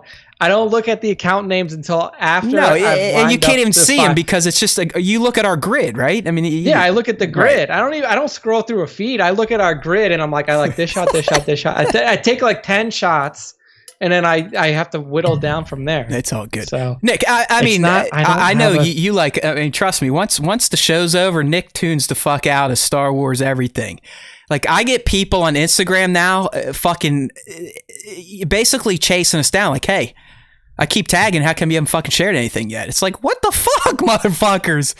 Like, who the fuck do you guys think you are? I mean, the Star Wars, the Black Series at 120,000 some followers get this stuff. Like, hey, dude, I keep tagging you. You better share my shit. It's like, fucking calm down. It's like, look, like Matt said, he's got a folder of things to be featured that's like 187 here. Like I always talk about it. I'll pull up my phone right now. Look, well, I don't want to show you all my nudes. Here we go. There's my albums, SWT features. See this? I know we're in black and white. We are currently sitting at 197 that go back to about late October now. Look at all that shit. That's all you motherfucking talented people that we appreciate. But I'm one guy. I do 12 a day.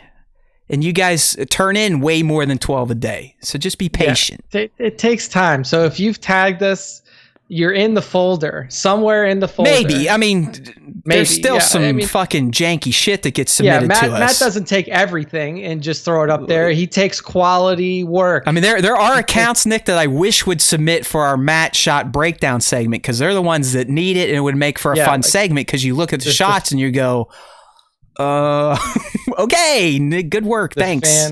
The fan critique segments. We should get some more because so far our fan critique segments have been people like this who want stuff. Like this is what Jesse would submit. Like, oh guys, why don't you tell me what I did wrong in this shot? It's like, yeah, fuck you. It's a perfect shot, you asshole. Yeah. All right. Stop turning in works of art for the fan shot breakdown. Turn in shit that you know probably wasn't your best work. Yeah. But all right, next up. We love you, Jesse. You're still a goat. We're just fucking with you, pal. It's just fun to have you back. At TX Carlo on Instagram with a fantastic Anakin Skywalker in action, cutting down some droid shot. We got the clone troopers. The 501s with them. Wait, what? The 501, the 501st. 501, yeah. You can see, I think that's Jesse there. He's got the big It's logo Jesse, on his head. Echo, and Fives, because that's from the 3-pack that I actually bought. And because, Nick, I don't know if you could tell, but these are the small figures. These are the 375. Matt's wiener size figures. Yes. Yeah. I mean, I could kind of tell, but the way that TX Carlo shoots it is you can't tell that these guys are that big. 375. No, don't get me wrong. All you toy photographers are special. You're all important. You're all talented in your own way.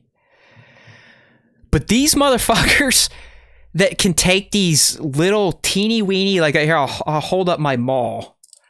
I mean, they're just tiny. They have almost no articulation. They're getting better, but they still don't quite have the sculpts that you're getting in Hasbro's 6-inch line. But I mean, guys like TX Carlo, Kingdom of Weird is another 375 all-star. It's just that the scenes they whip up are so impressive, and they do. It's like it's almost like it's false advertising, right? Because you look at this, and then you would look at these figures in your hand, you go, "Fuck you, fuck you." Anakin doesn't look like that. Because you get Anakin in your hand, he looks a little doofy. He looks like he ate some paint chips. But what people like at TX Carlo can do with their staging, the practical effects, the post-processing effects, it's insane what they've done with these tiny ass figures that really only bend these days. At least you're actually getting elbow bends now. Before it was just arm bend, like shoulder bends, maybe a little bit around their waist and their heads turn. That's it. Yeah, TX Carlo has done some like Lucasfilm level post processing here, like the sparks coming off of the cut from the droid leg that he's got there, from the Walker leg, the laser bolts coming out from the clones. I mean, the atmospheric effects. I mean, this is just top level shit for 375 figures. It's just beautiful work. So, and like Matt said, at this scale, at 1/18 scale, it is so hard to capture like action and essence like TX. Yeah, and not make them look like dead pieces of plastic. I mean, I always talk about that. One of the hardest things in toy photography is taking these inanimate objects and contorting their body in a way that they don't look like an inanimate object. And you you lose so many points of posability at this smaller line. Yet dudes like TX Carlo just fucking kill it. I mean, I'm scrolling through his page now. He's someone that tags us in and out, forgets, doesn't forget. Let's get over that. We're the most intense feature page on Instagram. No one else gives you this type of fucking attention. No one! No one! I love Star Wars The Black Series, but is he doing this type of shit for you motherfuckers? No! Get over it. Not at all. But he does have that 100,000 plus following. So he's got 120,000 So his dick looks way bigger than ours. That's what I'm trying to explain to everyone. Like, a lot of people, I get it. I love your feedback. I know you guys enjoy us, and I know it probably gets on your nerves when I bitch about it all the time, but I'm not wrong. In the big picture, we are nothing. Going to, Spencer, this is one I didn't even bring up. I've got contact information for Ashley Eckstein. I'm not going to go to Ashley Eckstein with a 600 following YouTube channel and a podcast that only does 2,000 downloads a month. She would laugh at me and I would have to take it. So let's go build the fucking numbers, please. All right. TX Carlo at TX Carlo on Instagram. Beautiful work. The last up for the top 5 this week I love this shot. Is a figure that got heavily shit on, but I will say that the community has shown up and put out some decent work with it. This is from the Outer Rim on Instagram, and what we have is just a crisp Darth Nihilus shot where really all you're seeing is not an action shot. You're just seeing the Lord of Hunger himself robed, his beautiful mask sitting there. And just what really gives this shot the pop is the background that From the Outer Rim put it in. Like, you have this incredible night background, right? And it's like a blood moon. It's like a crescent blood moon, which again fits with the character of Nihilus perfectly. I mean, it's like he literally is about ready to start sucking the life out of this world. Yeah, and that is exactly what I was going to say. Like, you see this shot, and you just know that Nihilus is like thinking of like how he's going to drain the next world. He's going to drain, it's just a beautiful, evocative shot for this character. And there's not many characters that you can get away with just like literally robing their entire torso and their entire body and just seeing the face in a shot like this, but Nihilus is one that you can do that and have something that's powerful. Yeah, no, I mean, this one works. It almost looks like he or she added a custom robe, because I'd have to go grab mine, but I don't believe it's that flowing coming out of the box. Okay. The other thing I can't tell here, I'm assuming this was a digirama. I think so. But it looks like maybe the rock was real that he's standing on, and then everything behind them was either superimposed or actually just on a digital screen behind the figure. But either way, it's a great portrait shot. I mean, great portrait shot. It, as Nick said, it fits the character's persona very well. It's very stoic looking. Like he's just sitting there thinking about how evil he's about to get. Yeah. And I mean, stuff like this, like a lot of the accounts that we featured today in the top 5 outside of Jesse and TX Carlo, they're lower follower accounts, under 2,000 followers. This one, From the Outer Rim, 736 followers. I mean, a lot of these people, if you scroll through their feed, you can see them getting better as artists, as photographers throughout their don't do that on my feed, because you're not going to see the same growth. You're going to see it just kind of stays the same. But I mean, it's cool to see accounts like this grow and reach their potential. No, I mean, From the Outer Rim definitely pops up, and that very well could have other shots here in the 2 feature folder. So check them out. Definitely some quality stuff to see there. There we go. So now we're going into the Matt top 1 pick for this week. And Matt, hit us with this top 1 because this is quite a top 1. Yeah, what we're looking at here, and I'm sure anyone in the community is instantly just goes, oh, shit, it's a Venomous piece. And I say that because I am someone that has personally followed at Venomous. I think his name's Eli Hyder. For years now, back to my entertainmentbuddha.com days when I would just, anything pop culture or geek, I would share just because I think it looks cool. So other geeks would think it looks cool. But he's got a very distinct style of art.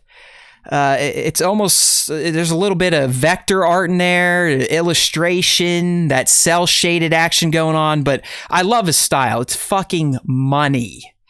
And Venomous, I do believe, professionally works with Lucasfilm and big companies. So this guy is a real ass painter that is really getting paid for his art. But we're looking at, he's doing a portrait here of Bo-Katan. And it is a perfect portrait of the character, makes her look even more badass than she did in live action. But B, it's Eli's style, right? Like it makes it pop more. It makes it edgier. It makes it harder looking. It makes it tougher looking. I don't know. It just fucking looks awesome. Yeah. I mean, it's him and Daz Tibbles are really like the 2 next level. Like we have a ton of great artists that we featured. Well, look, vector artists. Masso art just popped up in here. He's one of our favorites. We met him through Super Scoundrel. They're doing team ups and Savvy and all of these other people that we featured on the show. But like the guys, the girls that can like actually work for Lucasfilm. And there's a ton that can, but who actually get tapped by the mouse themselves to say like, hey, we want you to make art for us. I mean, it's next level shit.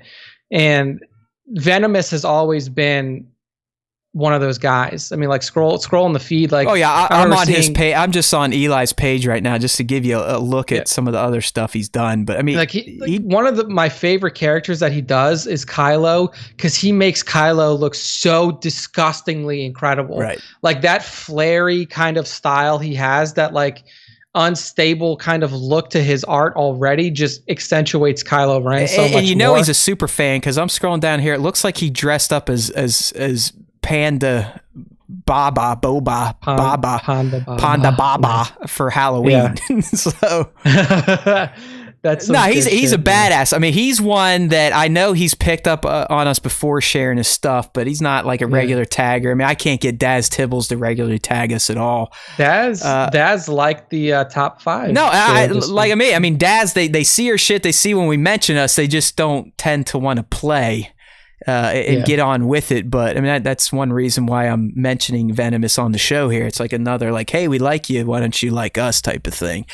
He's got 80,000 followers. Hey, I'm not an idiot, Nick. I know the people to kind of get on there and give them a little rub and tug. You know what I mean? Fucking look who shows up! The intern at the 0 there he goes. hour. Ooh, running late tonight. That's right, intern. You gotta unhook yourself from your gimp bunker on Tuesdays and let yourself out. You know what I'm saying? Yeah. So Venomous shot is the top 1. Yeah, we gotten in with Jesse. I mean, Venomous, I believe, made Jesse's logo. They're kind of in like that. I think Venomous has done art for other people. And honestly, Venomous works hand in hand with Star Wars Theory on his channel when they do some of their excellent animated shorts that you see on Star Wars Theory. Venomous is I think, provides the art, but... Well, if Jesse's got an in with Venomous, then we need to see, since he works for Lucasfilm Direct, Jesse, see if we could set us up with an interview with Venomous. Yeah, we might. Venomous that would be a great get. So I'm going to task that to the Star Wars Time unofficial PR outfit, which is Baron's Black Series and everything Kylo, so get on it. But no, I mean, seriously, at Venomous, fucking Mac Daddy, you will have probably seen his art in Marvel, Star Wars, Upper Deck cards, Topps cards, Lucasfilm, pimp, right? Yes, this is about as real ass paint as it gets right here. Yeah. All right, Matt. So bring us into this special honorable mention that you specifically We're going to bring him on home, and this definitely deserved a shout out on the show. Our boy Greggy Boy has done some fantastic homages to the Star Wars Time show that we featured. So now it's time to give the same respect, the same spotlight to another fan from the land that is not there down under. That is our boy, the Angry Man Bossajan, a.k.a. Darth Hideous, a.k. fucking A. Star Wars Toys with a Z, 73. That's right. There he is, my friends. I think he actually did something super clever for us. Yeah. You're always going to get a mention from me if you either tell me how awesome I am, how awesome the show is, how great our content is, or if you dedicate your toy photography to the SWTS. And that's what Star Wars Toys 73 did right here. And it's a deep cut. Like, this is one, if you're not a long-time listener of the SWTS, you're probably going like, well, what the fuck's wrong here? You guys sent him a Star Wars Time Show hat and he's got some figures with it? No, that's not the point here. The point is especially for the Land Down Under gang, they have been screaming for fucking official Star Wars Time hats for almost a year. I think, Nick, we hit the metric way back in April or March or whatever. Yeah, once we hit 5,000 followers on IG Instagram, is when we released them. Nick thought that was a good milestone. It wasn't. But anyways, they kept like, we want our hats, hats. That's all the fucking chat was hats.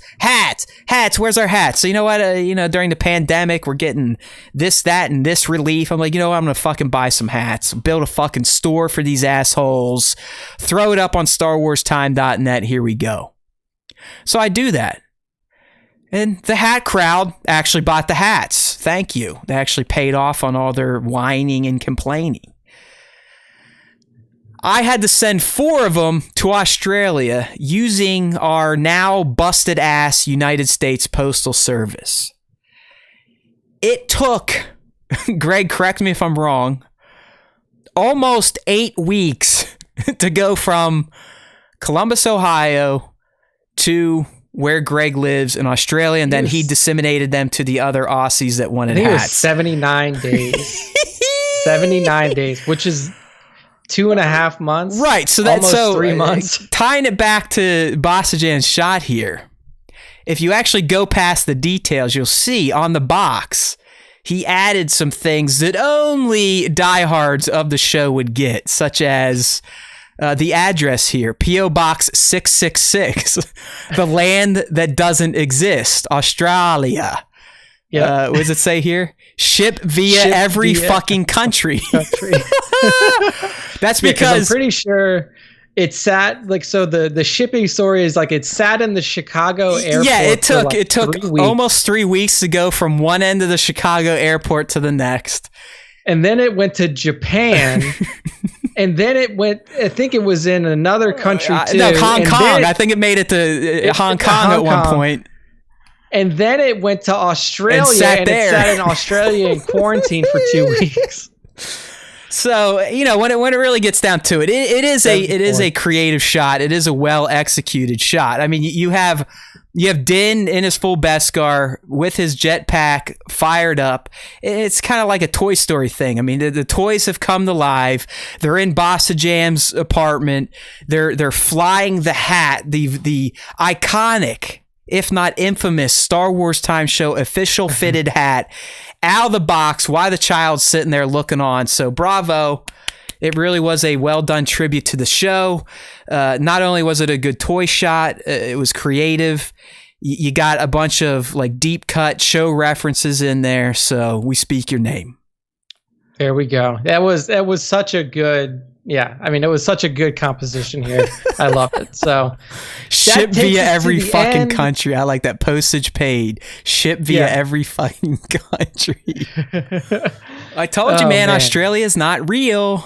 It's not real. It's not. If it was real, would it have taken 74 days to get there? Exactly. Of course not. Exactly. It's not a real place. Look it up. Flat Earth, all that shit. Oh my gosh. All right. Well, that's the end of the honorable mention. That's the end of the top 1 and the top 5 and the end of the show. So Matt, take us into Let's do it. Dance. All right. And no, I do not believe in flat earth shit. I just like to make fun of morons on air. So just in case you were new and you caught that and that's all you heard, I do not believe in flat earth, but I do believe Australia is fake. Yes. All right, as Nick said, this is the end of the show, and sure shit, we did do our 3 hours, so you can keep all your receipts. I'm not letting you return this episode of the Star Wars Time Show. In fact, I'm going to have you do the dance with me, right? We're shimmying, we're shaking, we're doing the moves, and that dance means it's time to get on over to StarWarsTime.net. If you're new, why are you doing that? Well, this is our site. This is our home base. This is where all our shitty content comes from that we rip off from other sites that got the leads, all right? So StarWarsTime.net, that's where you can kind of see what we're doing in between shows. But more importantly, it's where you can go to subscribe to the podcast. If you're not down with the live stream, if you don't have 3 hours to kind of plop yourself down, insert a thumb wherever you want to, and watch our dumbasses flap our gums, we're also on pretty much every major podcast network, so you can find those through StarWarsTime.net, subscribe to podcasts. And while you're there, if you're not already subbed to our YouTube channel, we got a nice, easy link for you to do that as well.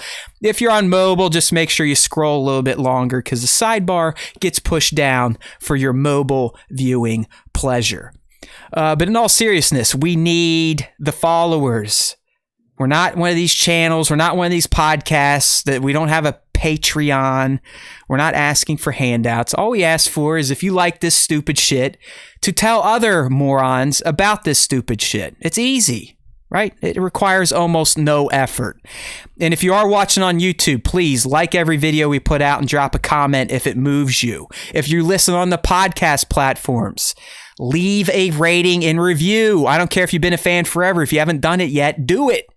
If you've done it on one platform, do it on another because that only helps us be exposed. And look, we had a success story today. I'm not fucking around with the SEO stuff.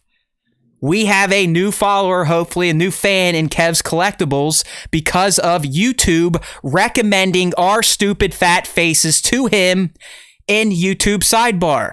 That happens based on people liking our videos, commenting, because that tells the overlords, the Google bots, like, hey, other people like these bozos. We don't know how that's possible, but they do. So we need to show it to other idiots. All right?